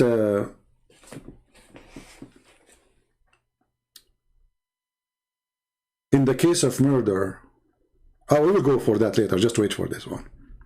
Just wait. And you don't consider Moses to be an evil person. You're the one who is inconsistent. I don't have a problem with the slavery that would have been practiced according to Mosaic law. I don't have a problem with many of these instances of violence and intolerance. The people who have a problem with it are atheists and liberals, the kinds of people that you are sometimes, fraternizing with on your YouTube channel. They're the ones who will criticize the Old Testament for those kinds of acts of violence and intolerance. I'm not saying that everything that's in the Old Testament is exactly true, because as Muslims we believe in tahrif, basically, that the older revelations have been modified and distorted and corrupted. And by the way, this is the view that is corroborated by Western scholarship. Western scholarship, he was just attacking the atheist, and now he take the atheist against what he say. Look how the stupidity. He says, I believe as a Muslim that I don't believe in the Old Testament because it's corrupted. So you idiot, if it is corrupted, so how you're a prophet? He say, I believe in thee and the one who sent thee. Remember carefully, he mentioned the Old Testament by name. As long as the Old Testament, according to you Muslims, is corrupted, then how Muhammad in his time, in his lifetime, he come to the Jews and he said to them, bring me the Torah, and he would draw the cushion from underneath of him and he placed the Torah on it. Look how much respect he's showing. And he's saying, I believe in thee and the one who sent thee. But you just said, I don't believe in thee and the one who sent thee. So you just confirmed that Muhammad, as David would say, he is not a reliable person. He's a stupid. Because if the book of the Jews is not true book, it's corrupted, as you said, then how your prophet he swear by it and say, I believe in thee? One of you is a stupid. One of you is a liar. Either Muhammad, he knew it's corrupted and he's swearing by it, that will make him absolutely satanic, proving that he is a false prophet. Or Muhammad, he don't believe it's corrupted and he is swearing by it, and that will make you a corrupt liar. So which one? Here you notice the idiot. He said that the Jews, they corrupt the Torah, right? If you go and read the Quran, you will not see where it says they corrupt the Torah. It says يُحَرِّفُونَ الْكَلِمَ عَنْ مَوَاضِعِهِ. They change the location of words, and the story is the same hadith. A Jewish guy, he put his finger over the word stoning to death. He did not take the word. He placed his finger over it.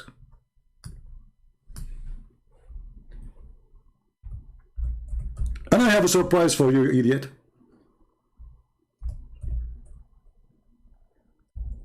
Your God Allah, he said to Muhammad, why they are asking you to be judge between them and they have the Torah?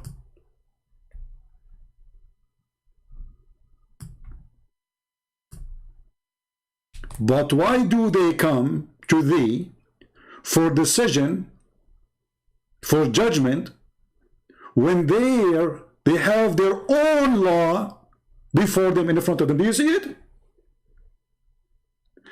So he just confirmed that the book of the Quran is not trustworthy, because I don't believe that the Torah is correct, it's corrupted. And when your God, the stupid God, he is saying to Muhammad, how come the Jews are coming to you asking you to make a judgment when they have the book of judgment, it is the Torah, and it is between their hands? Do you see it? And by the way, it is in the same verse, in the same chapter, where it says the Jews, they are يحرفون الكتاب, which means they are playing with the book. The same book, the same stupid book.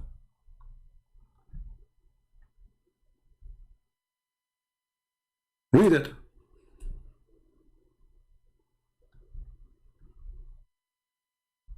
Stupidity is amazing.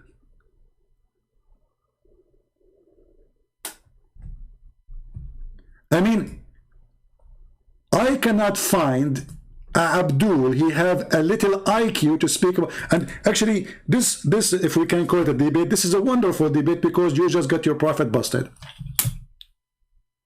What more we want? The Quran confirmed the book between our hands.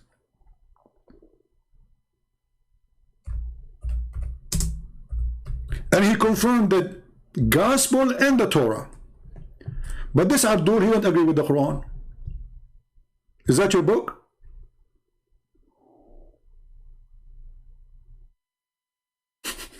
Is that your book? And as long you are making an argument that Jesus did not bring a law, if this is what the Christian adopt in the New Testament, so why you stupid God, he confirmed what Jesus brought in the gospel?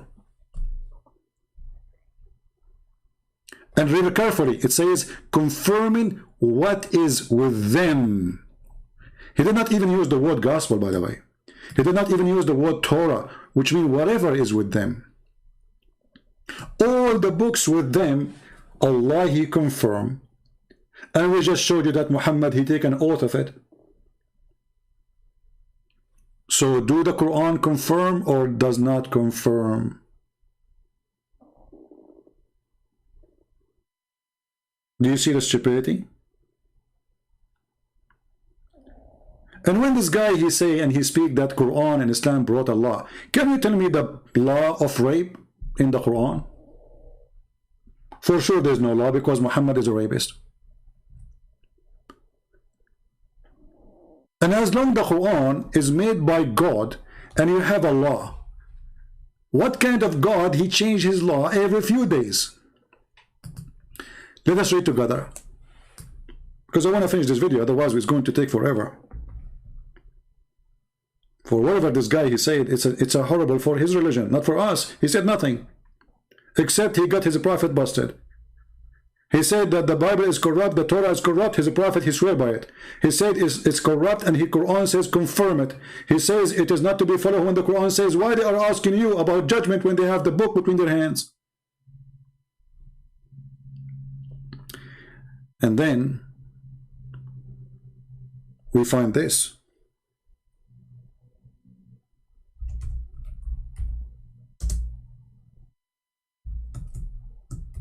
What a comedy.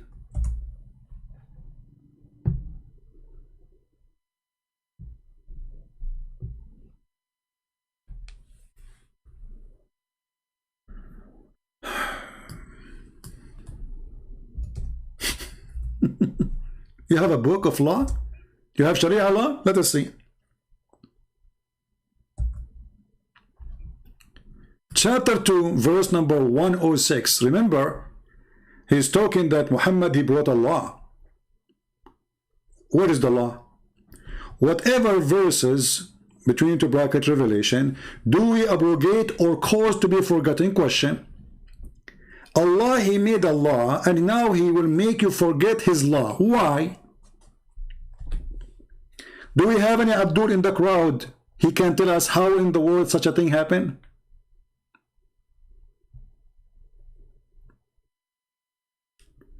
First of all, he just said that the Bible is corrupt, but based on this verse, the Quran is corrupt too. Because based on this verse, there is somebody, he make us to forget the law of God. Based on this verse, the one who calls us to forget is Allah. But this doesn't mean that Allah is a stupid mental psycho. He make a law, and then he wants us to forget the law he made. As an example, Allah, he made a law that women, she can give her breast to a stranger. The Muslim, they claim that a goat ate the Quran, and she ate with it the stoning to death and the breastfeeding for adult. Question: the goat, she ate the verses of a breastfeeding for adult. Did she eat your memory too? As long as you are saying we have a law and our law is preserved, well, the goat, she ate the paper. Did she eat your head? Did she go to every Muslim house and she eat her memory, his memory? And what kind of, he said to us, if Jesus is, then Jesus should condemn. Did Jesus say to a woman, if you see a man and he is not lawful for you, give him your breast and let him suckle it 10 different times? Is that a certified honorable teaching, or this is a perverted man making fun of his followers? And then Aisha, after that, she listened to her husband, so she asked her sisters to open their bra and to give their boobs to whoever come to see her, which is very nice, to be honest with you. Too bad I wasn't exist at that time to practice my hobby of a breastfeeding for adult.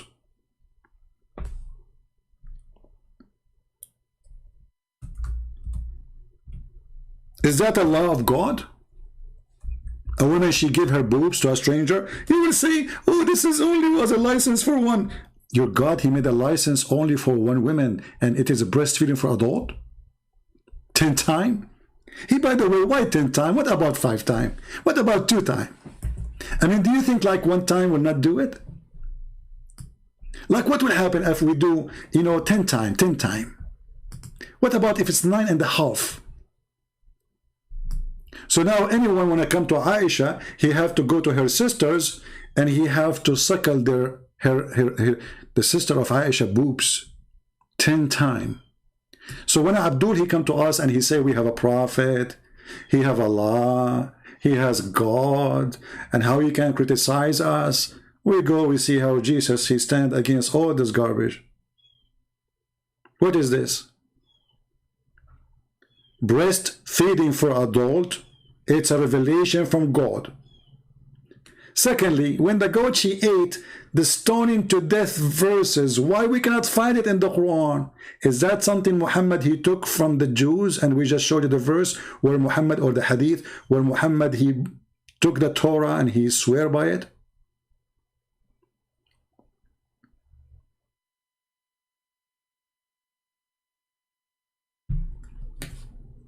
Shall I say more, guys, or we have enough for today? I mean, we can continue forever.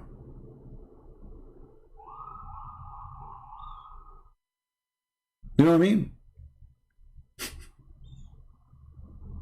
We can continue forever with the stupidity of those people.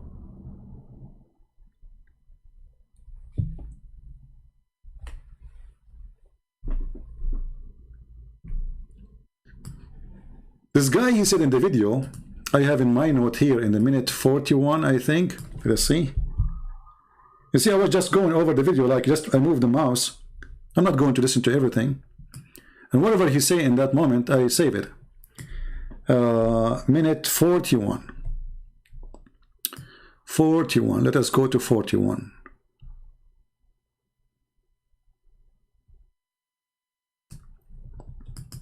and we believe in the Torah, we believe in the revelation of the past prophets. They've just been corrupted and distorted. But and we got your prophet busted because he swear by it and the Quran confirming it and say we believe in what is between our hands. So you are stupid again. Continue. I don't have a fundamental problem with the violence there. So I think you've misunderstood my entire argument. You got it. We'll kick it over to Also, David. wait, I have 30 seconds. Can I just say one No. He just remembers something. He just remembers something. Listen carefully. more thing? Sure. Sorry. So also, you cited a lot of Augustine. You cited a lot of different Christian authors. I don't think that's really relevant because I can also cite many Christian authors who said very intolerant things, and Christian emperors, Theodosius, who was very intolerant. You see here the stupidity is, I can recite Christian who say intolerant things. We are talking about God teaching. We are talking about Jesus teaching. And you are talking, you can, okay, Christian Prince, he says something. What does this have to do with Christ? Look what he will say now. Tolerant with his policies. You have to go back to the original sources because that's how you criticize Islam. You look at the Prophet, peace be upon him. So when you're justifying just war theory and so forth, place it in Jesus's actual teachings. Thank you very much. We place it in Jesus' actual teaching and we place it in Muhammad's actual teaching. So the actual teaching of Muhammad to go and attack the tribe of Safiya, and then he killed the husband, the brother, she was a bride, and the father, and then he raped her before he left the town.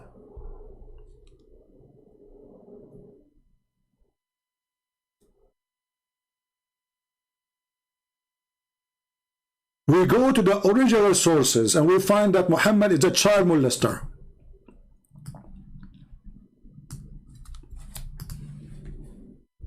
Who have a sexual desire after a child. She is 6 years old.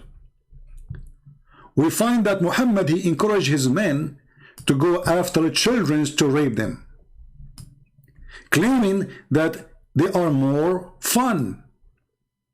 As an example, there's a story of a person, his name is Jabir, and your prophet, he asked him, why you are a rush, Jabir? Jabir, he said, oh, I am a newly married prophet. Muhammad, he said, did you marry a previously married woman or a child? The guy, he said, a previously married woman. Muhammad, he says to him, why? Why? Why you don't marry a young child so she can play with you and you can play with her? So you are right. When we want to criticize, we are not going to judge Islam by a Muslim. We are going to judge Islam by Muhammad. And we are not going to judge Christianity by me. We are going to judge Christianity by Christ. If there's anything wrong Christ did,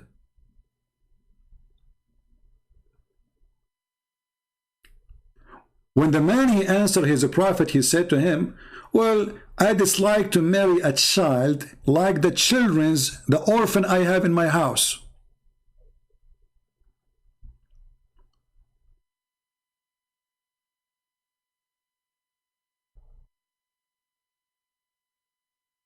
Do you know how to read?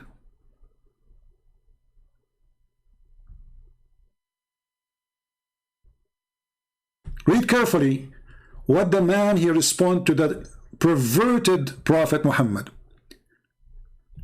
He asked him, did you get married, Jabir? He replied, yes. He asked, is she a virgin or a matron? What kind of a question this question is? Here you see how low this man is. Why you are asking about the status of the vagina of the wife? Because all the question here is not about who is she. He's not asking who is the woman. He's not asking him, is she good? You like her? He's asking how her vagina now. Is she a virgin? Imagine you meet a friend in a coffee shop and he said to you, hey, did you get married? You say yes. He said, tell me about her vagina. Is it virgin vagina or it is not virgin vagina? The guy, he said to him, well, no, it's not virgin vagina. It's been used. I replied, oh, she have a unvirgin vagina? He said, why? Why don't marry a virgin girl? This is the Muslim translation, by the way. So that you might play with her and she play with you. Like a stupid idiot. What the vagina, which is virgin, have to do with the playing now? Do you see how we get them busted with the translation? It is, yes, it's about a virgin, but it's about a child. Because if the woman, she is widow, or a woman she have previously married, or a woman she is a virgin, still you can play with her. So what the problem? So do you think if the woman she have a previously used vagina, you cannot play with her? Like that's it? When the women, they lose their virginity, they don't play?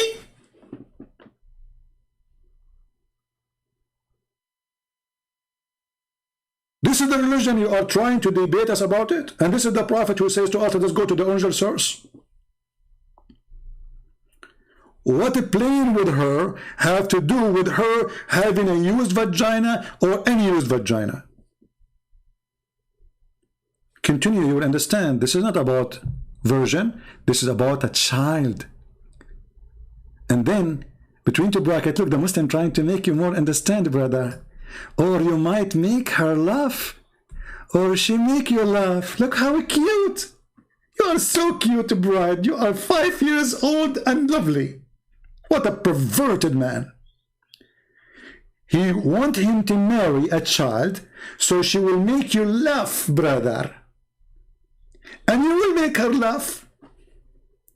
I mean, do you see the romantic relationship now? And then I said, my father died, leaving 7 or 9 girls, orphans. Look, the word orphans. And I did not like to bring a young girl like them. So what that confirm? Muhammad is asking his follower to have a child in his bed.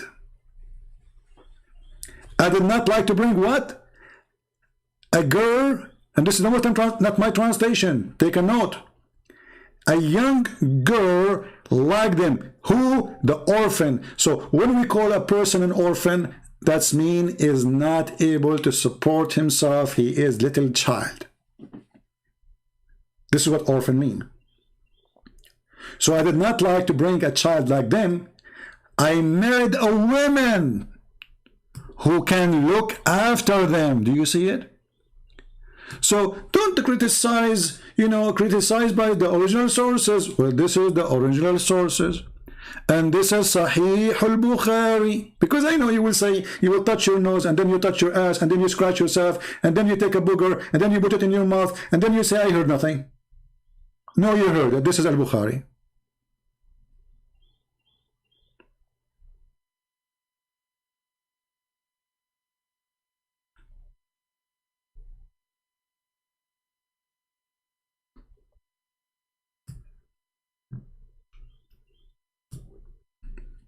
Shall I stop here? Because things will go crazy if we continue.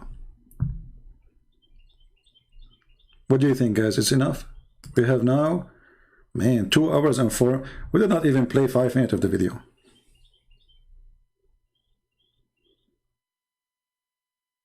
It doesn't say Jabir, it says Jabir. You're an idiot. Guys, I do not know Arabic. I mean, so why my English is funny? So what is my language? It doesn't say Zabir, it says Jabir. Idiot. Abdul, all those Fatha and Kasra, you added them later, and we will make a video soon about it, so everybody will laugh at the Quran. Just wait. I have a surprise for you. Big surprise. All you Muslims, you will shave your mustache, and you will move the mustache to different location in your body. Just wait for the coming video. Because yesterday somebody made a request, and I promised him to do it. And we will talk about what you are saying.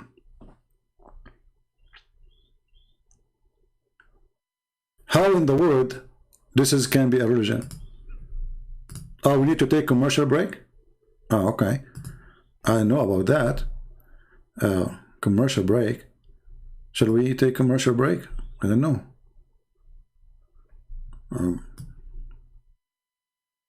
Let me ask the director, you mad? You mad? Is it a time for commercial break? You know, because you know, he is the director. He is in charge of the commercial. You know, what do you want to say to us? Whatever debate you want. Commercial break. Hello, Habibis. If you would like to support Christian Prince, please go to Patreon and show your support. www.patreon.com/Christian Prince. We thank you all for your kindly support and enjoy the video. Patreon.com, but it's the funny when they say but Patreon. This guy's good.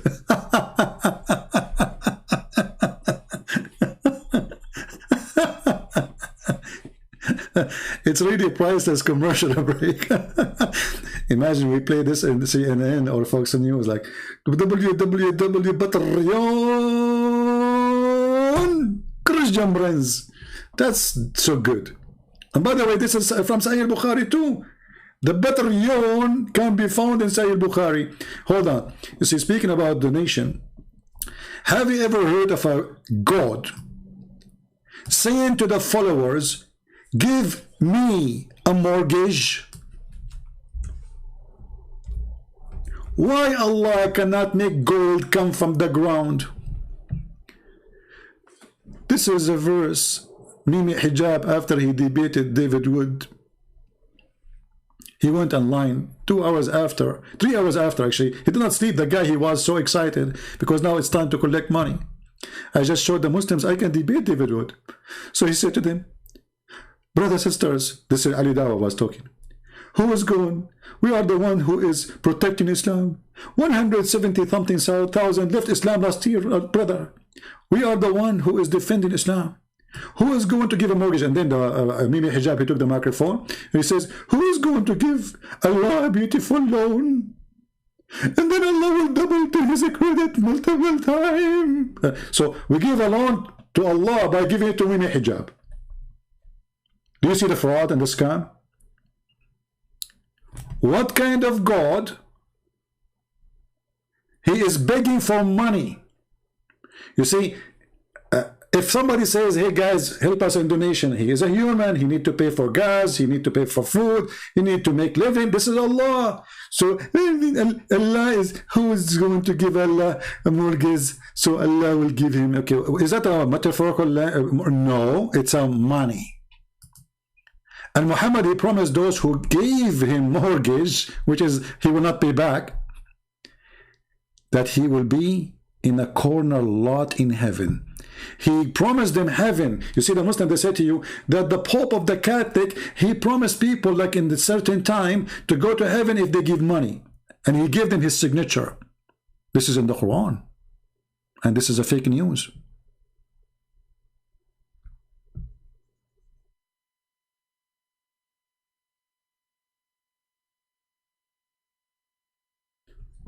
In chapter 5, verse 12, it says that the one who gave Muhammad money, Allah will erase his sin.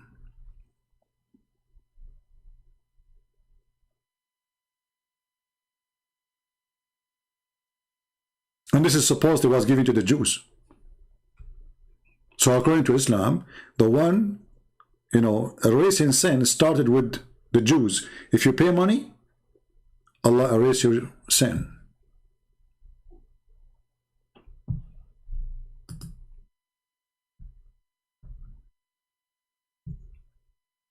Chapter 64,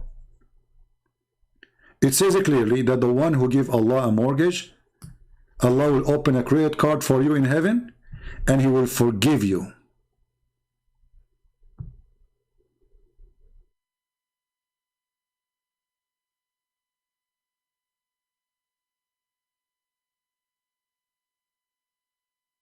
Well, my friend, I did not hear the whole I don't call this dude. Those are kids. I did not hear the whole thing. I go over the video. I move the mouse. I have no time. I was sitting, doing some more work translating the Quran. So I said, let me see what happened yesterday. And I was moving the video, and I stopped here, and I skipped most of the talk. David Wood. Actually, I stopped only twice with David Wood talking.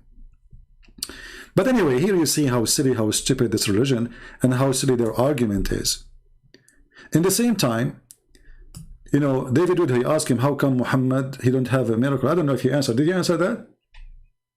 As I said, I did not watch the whole video.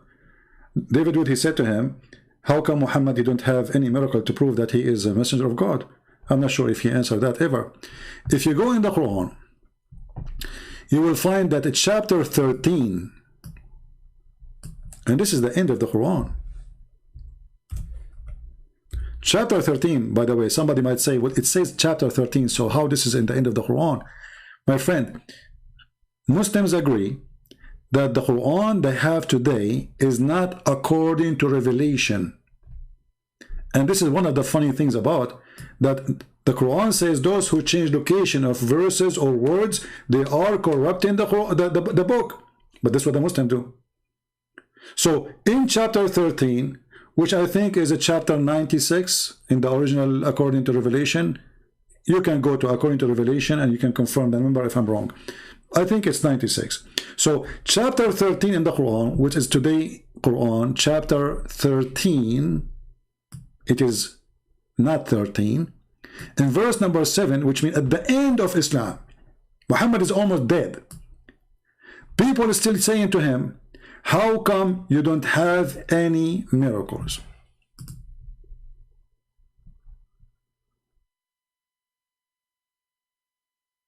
Right?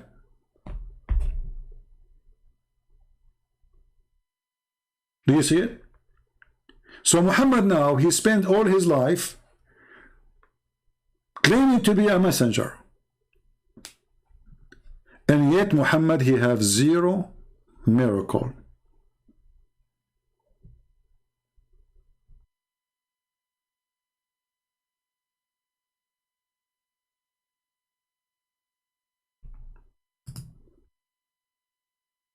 So you tell me that you have a law. What law? Where is the law? Where is the law in the Quran? And when Allah, he says, Allah, he cause you to forget the Quran, and Allah, he will make a better Quran. Have you ever heard of such a thing? When we speak about Muhammad, he have a law, violence law or not violence law, who care? The end of the day is a stupid religion. As an example, Muhammad, he says, in the case of murder, as long as we are talking about violence law. So do Muhammad have a law for murder? Yes, he came with one. What is that law? Let us see. And remember, this is something coming from his God. This is not Muhammad supposedly talking. This is Allah. So Muhammad, because he's a genius, he said in chapter 2, verse 178, O who you believe in the law of equality prescribed for you in the case of murder, free for the free, slave for the slave, women for the women. Okay, so Allah, he gave a law. But look at this stupid law. If you kill my wife, I kill your wife. If you kill my slave, I kill your slave. So which means the killer is still free. In the top of that, just to show you that Muhammad is a fraud, if Allah, he gave a law for murder, have you ever heard of a God, he changed his law second day? Do we have any Muslim here can explain to us how Allah, he gave a law, and then second day, he canceled it? Is your God Allah Joe Biden, he forgot? This is a law in the case of murder. So nothing changed. Murder is a murder. Correct? If you ask any Muslim, he will say, this verse is abrogated. Like, why you want to abrogate the verse? It is in the case of murder. What happened? Did your God find out that this law is stupid? To understand what's happening here, we go to the other verse, brother. Chapter 2, verse 106, brother. And then, brother, we go to the interpretation of the Quran, brother. Shall we do that, brother? Let us go there, brother. Okay. You like my accent, don't you? Like, come on, face it. So, chapter 2, verse 106. What is happening here? Let us understand the Quran, amazing book of Allah. It's for sure coming from the true God. You will not believe it how important this story is. Look what Muhammad was doing. Remember, Muhammad have Allah. And Allah is coming from his God. But what Muhammad do, he give Allah in the morning, he changed his mind afternoon. When the disbelievers began to dared the matter of obligation, saying that one day Muhammad he enjoined his companion to one thing, then the next day he forbid it.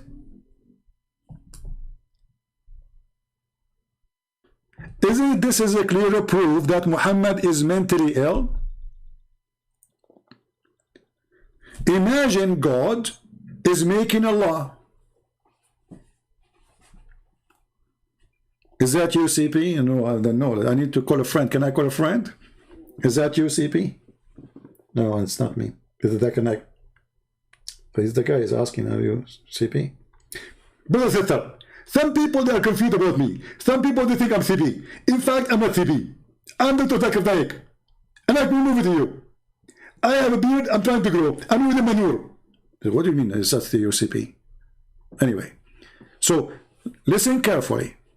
There's a God, his name is Allah. Let me draw this one. This one needs to be drawn. It's hard to some people to understand. So I need to use some art, some artistic.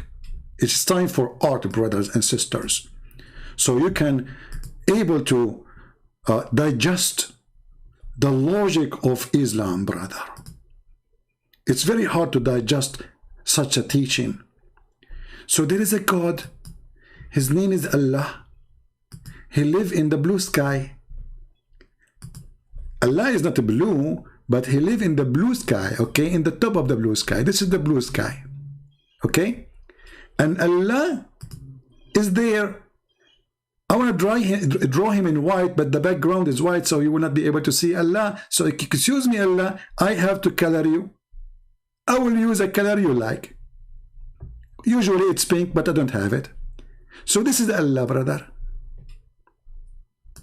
And he is sitting in the top of his chair, as the Quran says. And the chair is carried by 8 angels. Each one of them have 4 faces. A face of an eagle, a face of a lion, a face of whatever face. And then, brother, Allah, he sent Quran. The Quran come from under the throne, by the way, because Allah doing poo-poo. So Allah sending law. This is the law of Allah is coming down. Muhammad is here. Muhammad, he got the law. Muhammad, after he got the law, he kicked the law with his foot. He have 2 foot, Muhammad. This is the first law. He cook it and he throw it at the Jews. The Jews are here. And this is the Prophet Muhammad Salah. So the Prophet, he kick the first law, goal. Okay. Now the Prophet, he kicked the law of Allah and he put it and he made goal. But the Prophet later, he said to himself, you know what, this goal was not my goal. So the Prophet, he bring the same law and he kick it in the other direction, brother. And now it is time to throw it out of the football stadium. Goal! This is how Allah, he abrogate the law second morning. So Allah, he sent the law, and this law, Muhammad, he don't like it. People don't like it. It's a stupid law. So what we do? We send it in the morning, we abrogate it in the second day. Isn't it this is fantastic, Prophet? I mean, the law did not even live to the second day. Do you think Allah, He wrote His law on beef, and Muhammad was afraid that the law will decay? And those people, they are saying to us, we have a prophet. You will give $70 million for my art? My friend, if you don't make it right now, 38 million, I'm going to ask Allah to send Allah in the top of you, kick your ass and send you to wherever, whatever, What 37 million? All this beautiful art for 37, and why 37? What's wrong with you, man? Why you stuck? You have to say, you have to give us a holy number, like 72. 72 millions. What's wrong with people? Appreciate the art. Look at this. I mean, who can do this? Look at it. I drew it for you, Allah and Muhammad and the law and the goal and Muhammad Salah all in one drawing. It take me 2 minutes. Go and ask any artist. It's going to take them years to finish one art. Very easy for me. I'm gifted when it's come to drawing. You can tell, And look at this line. This is the sky. Look at the sky here. Just maybe you did not get attention because maybe your vision is not good. Huh? Look at this sky. Did you see here? There's a first curve. Okay, this is a bend in the sky because Muhammad, mother-in-law, she said there. She's heavy duty. Did you see the second curve? This is where Muhammad himself is sitting. It is less curvy because he is less big. Here you notice it is straight. Why? Because the ass of Allah is flat. And I changed any Muslim to say, I'm making things up, challenge me. How the ass of Allah look like? We go to the hadith. The hadith describe how the ass of Allah look like. May Allah bless his eyes. Sorry.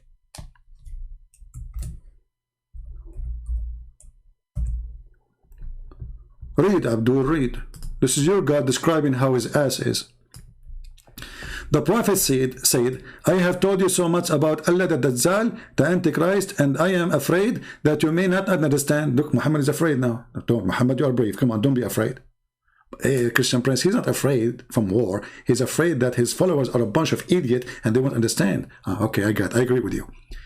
The Antichrist is short, hinted, woolly-haired, one-eyed, and an eye sightless, neither protruding nor deep-seated. Do you see the word deep-seated?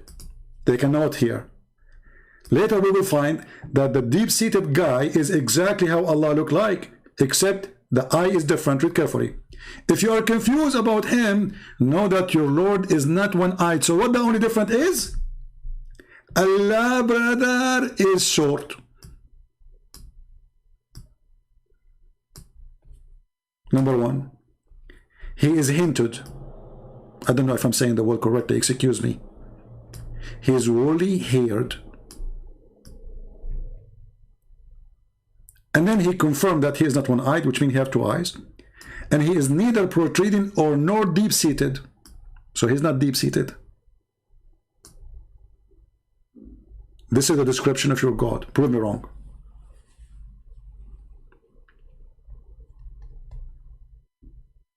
We go back now to the Allah, Prophet, and his God, who he received inspiration from Allah, and he made Allah, and the second day he forbid it. Isn't it this is a clear sign that Muhammad is coming from God? I mean, think about it and be honest. I finally catch CP live and I am dying laughing. Well, as long as you are not a female, I am fine with that. Oh boy. Sometimes you get scared here with comments. When the disbeliever began to deride the matter of abrogation, saying that Allah, that Muhammad enjoy his companion one thing and this next day he forbid it, Allah, he decided to refute them. Look at man, this is deep. I mean, think about it. All of you are, you don't even have a brain. All of you are not smart. Allah is the only smart person here. Look at the refutation. He got them busted in a second. Allah, He revealed the following.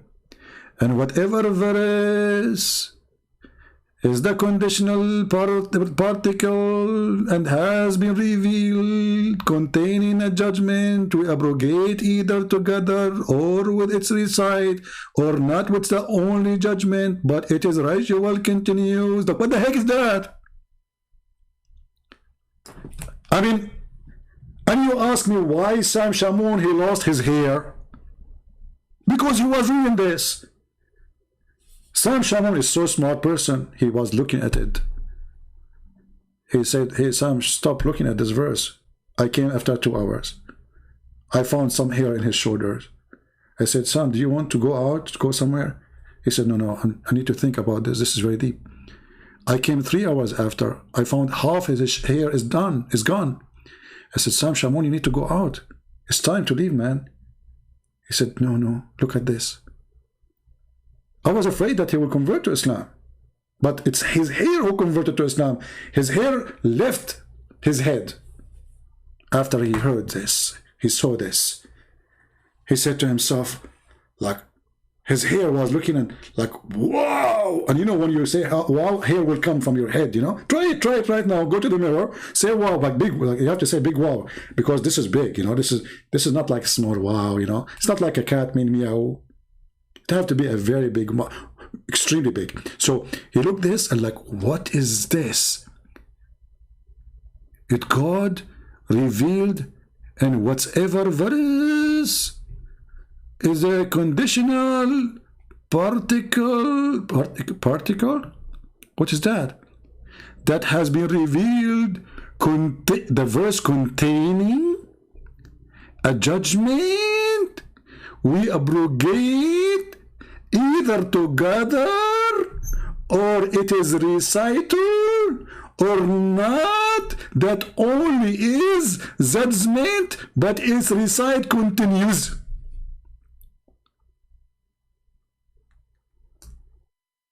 I cannot say more.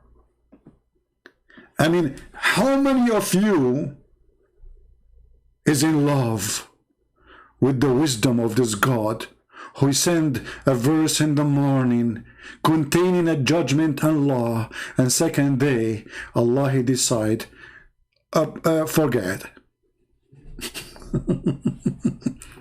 And actually, if you go to the verse, it's even more hilarious, because the verse says that Allah is going to compete with Allah and he will make Quran better than the Quran of Allah, which is previously made by Allah.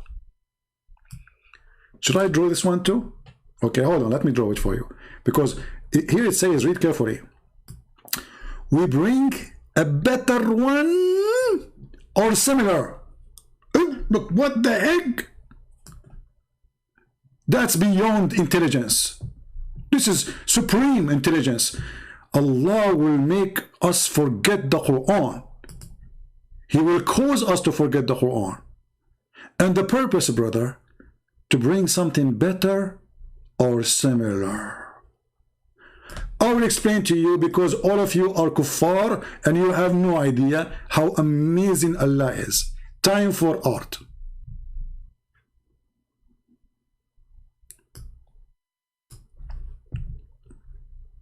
How many of you like my art? Be honest with me. Come on.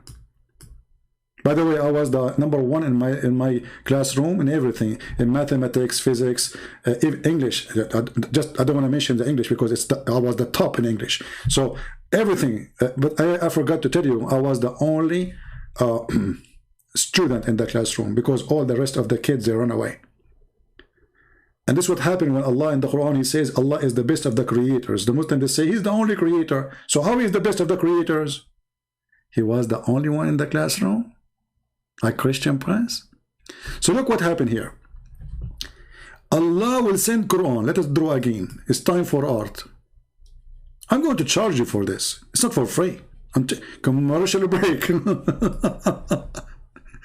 And by the way, somebody says to me, I noticed that not many people are donating. He said, because you are making your videos unblocked. If you make it a block, then people cannot see unless they donate. I said, my friend, you got me wrong. Yes, everybody need support. But I am not here because of the support. I'm here to teach and to reach out to every human being, the poor before the rich. And those who can support us, thank you very much. And those who cannot, thank you very much too. They cannot anyway. So we are not here going to make a video blocked and make it only available for those who have money. We are not doing business here. My service is for free for everybody. So those who donate or they don't, for me, they are equal. However, for sure, those who support, that means they are showing that they mean it and they are truthful. So this is an answer for the one who said. Now we go back to the topic. So Allah, He made Quran. This is the first Quran Allah He made. Look at this art here, look. This is the first Quran, brother.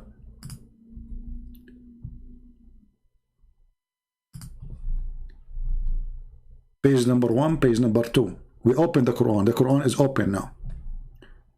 And then Allah, He made a second Quran. Why Allah He made a second Quran? Because Allah, He want to make Quran better than the first Quran. Or similar. Okay, Abdul. So this is Quran A.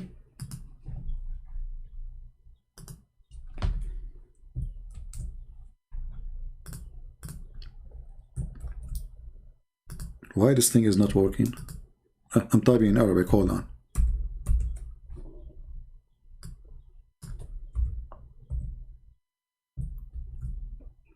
This is Quran A. And this is Quran B.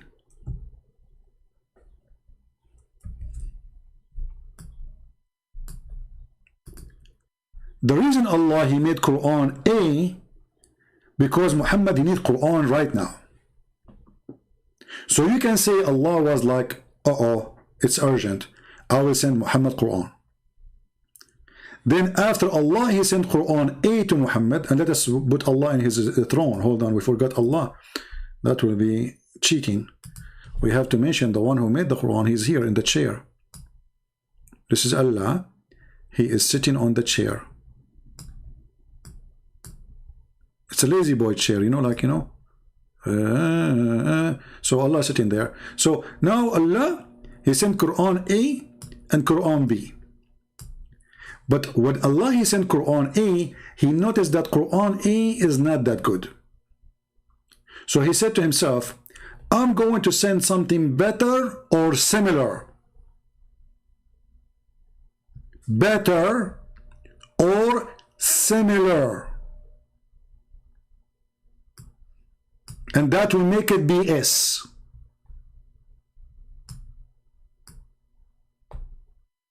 Quran. Think about it. The new BS Quran, better or similar,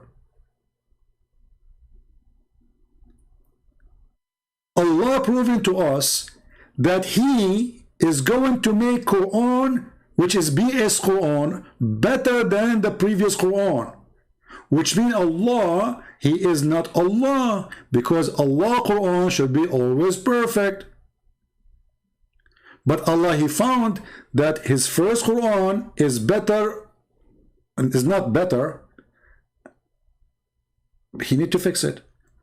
So He decided to make Quran, which is BS, better or similar. Don't take it wrong. I'm not meaning anything, by the way, BS. Okay, hello. Come on. So BS Quran was to fix the previous Quran which Allah He sent just yesterday. I mean, do you see how fast the connection between Muhammad and his God? The God He sent the Quran yesterday, Allah He sent the BS Quran to fix the previous Quran, because the previous Quran is not good as the second Quran. What is making it more stupid is going to send a similar Quran. So why you are for abrogating the first Quran if it's a similar Quran?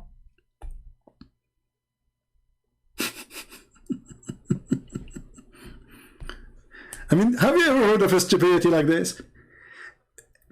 Because if you say similar, then it's the same. So you abrogate the Quran, and you cause us to forget the Quran, and the purpose is to send us the same Quran or similar Quran? Brother, for sure, Prophet of Allah is a prophet. Because only Prophet of Allah, Muhammad, he received BS Quran, better or similar. Who can beat that?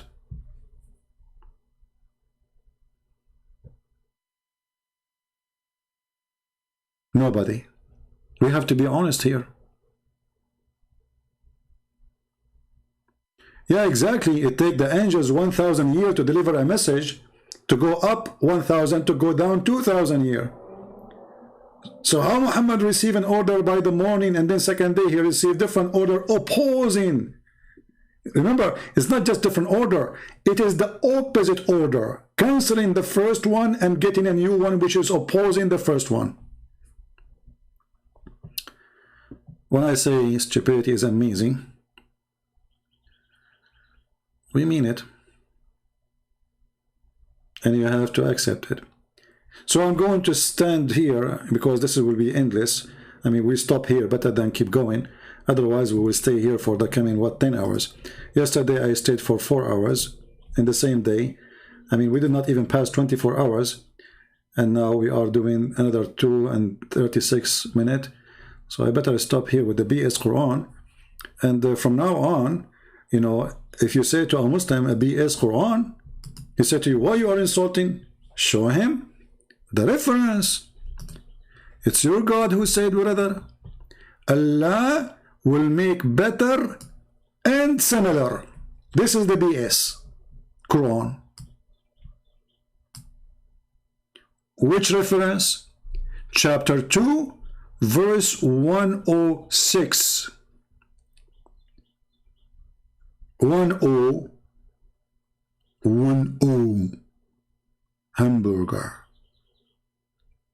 Muhammad is the one who want to teach us Arabic, but his Arabic is horrible. His book is God. Even his God, he agree that he have sent a horrible book, and he is going to cause. And look at the cheating here. He wants you to forget so you don't remember how stupid it was.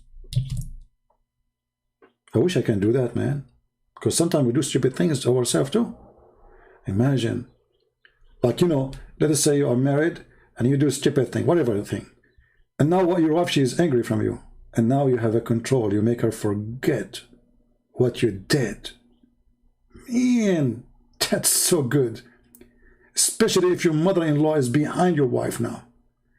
You look at them both and you control them. Forget what I said. And you say to your wife, hey honey, did you hear what I said 5 minutes ago? She said, you were not here. You were here? She forgot everything. And now you can give her a better Quran from what she heard 5 minutes ago. And that the new Quran you will give her is the BS. So with the BS Quran, we say to you, thank you for being here. And I hope you will not have a BS weekend, because we have enough BS Muhammad. And and we don't want to end with let us go Brandon. We want to end with the commercial break maybe, because that is more legal.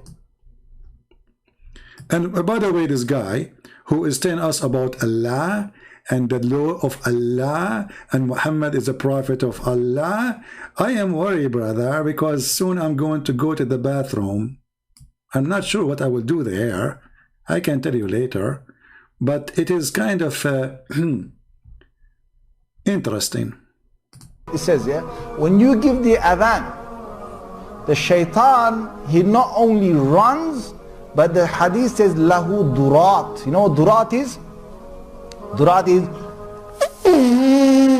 Now I just taught you something through Allah, how to make fart using your hand. So I want every one of you, get your children and practice something according to Allah is lawful.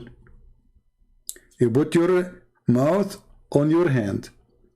You blow air in your mouth and don't let it go until you have enough air.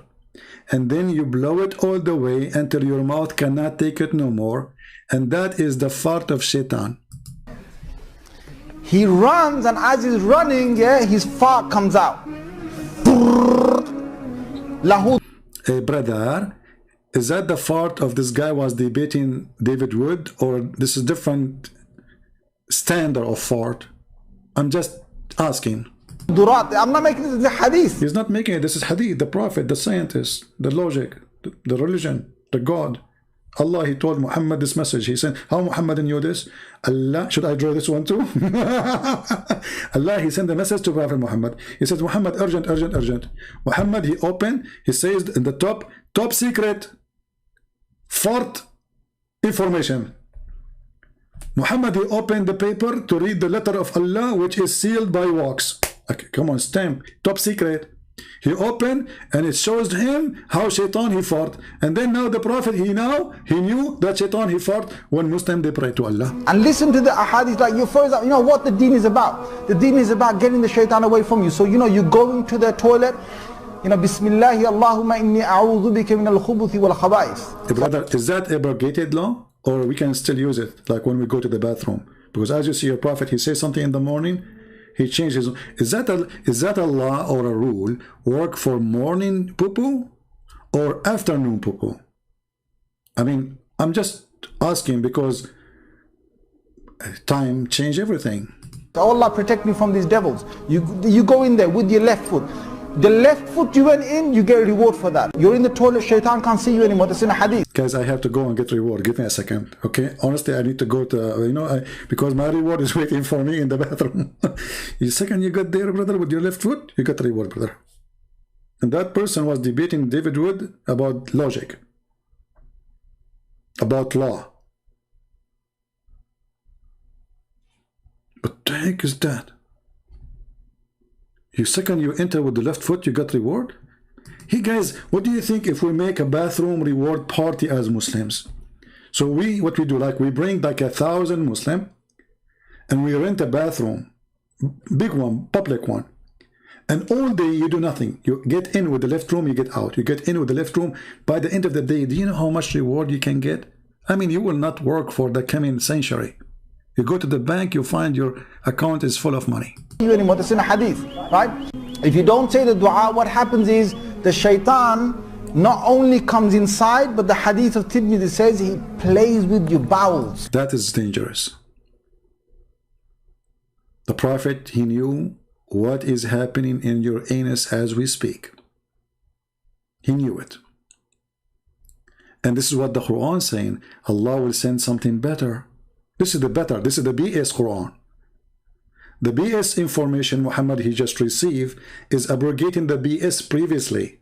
And this BS, it is about farting and about your anus and what Shaitan is doing to your anus. So thanks to Allah and His Prophet, otherwise our anus was at risk. But now we know how to protect our anus. We go with the left foot. And then we say certain words. And then the second you say certain words, you will become invisible. Brother? In a hadith, right? If you don't say the dua, what happens is the Shaitan not only comes inside, but the hadith of Tirmidhi says he plays with your bowels. He plays with your bowels. So you're inside there, you're thinking you're going to be out there in 5 minutes. He's taking you 20 minutes and you're still not halfway there. You know what? I mean, do you see the music in the background? I don't know, most of you are not getting attention because your ears is not musical like mine. I'm thinking to convert to Islam just because of the music. Like, what is that? I mean, look at the music they put in the background. Like, what is that? Allahumma inni a'udhu bika min al-khubuthi wal khaba'ith. So Allah protect me from these devils. You go in there with your left foot. The left foot you went in, you get a reward for that. You're in the toilet, Shaitan can't see you anymore. He can't see you. You become invisible. This is what happened. I went last time to get my new gun license. I went inside and I made a mistake. I entered to the government building with the left foot. They call me. They call my number. And I went there, I sit in the chair in front of the lady there, and she kept calling me. She could not see me, brother. And I was saying, like, I'm here, I'm here. She heard my voice, she was looking, where's the guy? Where is the guy? I said, I'm sitting in front of you. And she was looking like, where? I said, I am in front of you. And then she extended her hand, and she, you know, I mean, she don't mean it. She put her finger on my nose, because this is where the voice is coming from, my nose, not because after you after you became invisible, the only things is working is the holes in your nose, you know, so the voice comes from there. So I was saying, I'm here, you know. So I became invisible. She did not saw me. I said, how? She got scared. She said, are you a genie or something? I said, I'm not a genie, and I am not in the ball. She said, prove it. So I had to get out, entering again, but this time not with the left foot. And I told her, this is me. She could not believe it. And by the way, she became a Muslim now. This is a true story. I have witnesses. You know, I have witnesses. I mean, I can give you their names. They are like 1,000 witnesses, but I forgot their names because Allah, He gave me the BS Quran. So the second you enter the bathroom with the left foot, I mean, I cannot get over those videos. I have to use them every day. You became invisible. It's in a hadith, right? If you don't say the dua, what happens is the shaitan not only comes inside, but the hadith of Tirmidhi says he plays with your bowels. He plays with your bowels. So you're inside there, you're thinking you're going to be out there in 5 minutes. He's taking you 20 minutes and you're still not halfway there. You know why? Because shaitan is going, ooh, la la. See, the hadith told you, the hadith. I mean, the hadith said what we can say. So I think it's better to stop here, because as you see, Islam logic is behind any logic.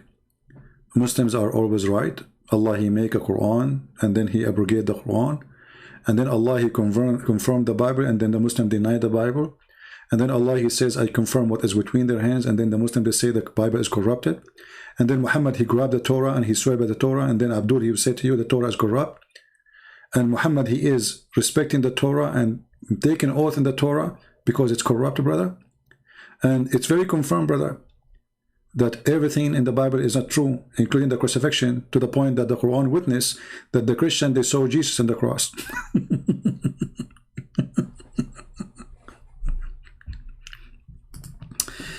If you are Chinese, you have to be proud, because there's a Chinese word or sentence I learned since I was a very little kid. I cannot forget about it. It's stuck with me. He left as a donkey. He never came back as a horse. So if you think you can make Muhammad a horse, you are dreaming. Thank you for being here. May the Lord bless you all. Download my video, share it. It's for you. Take care and God bless. Christ is Lord. Islam is false. And God bless you. Have a great weekend.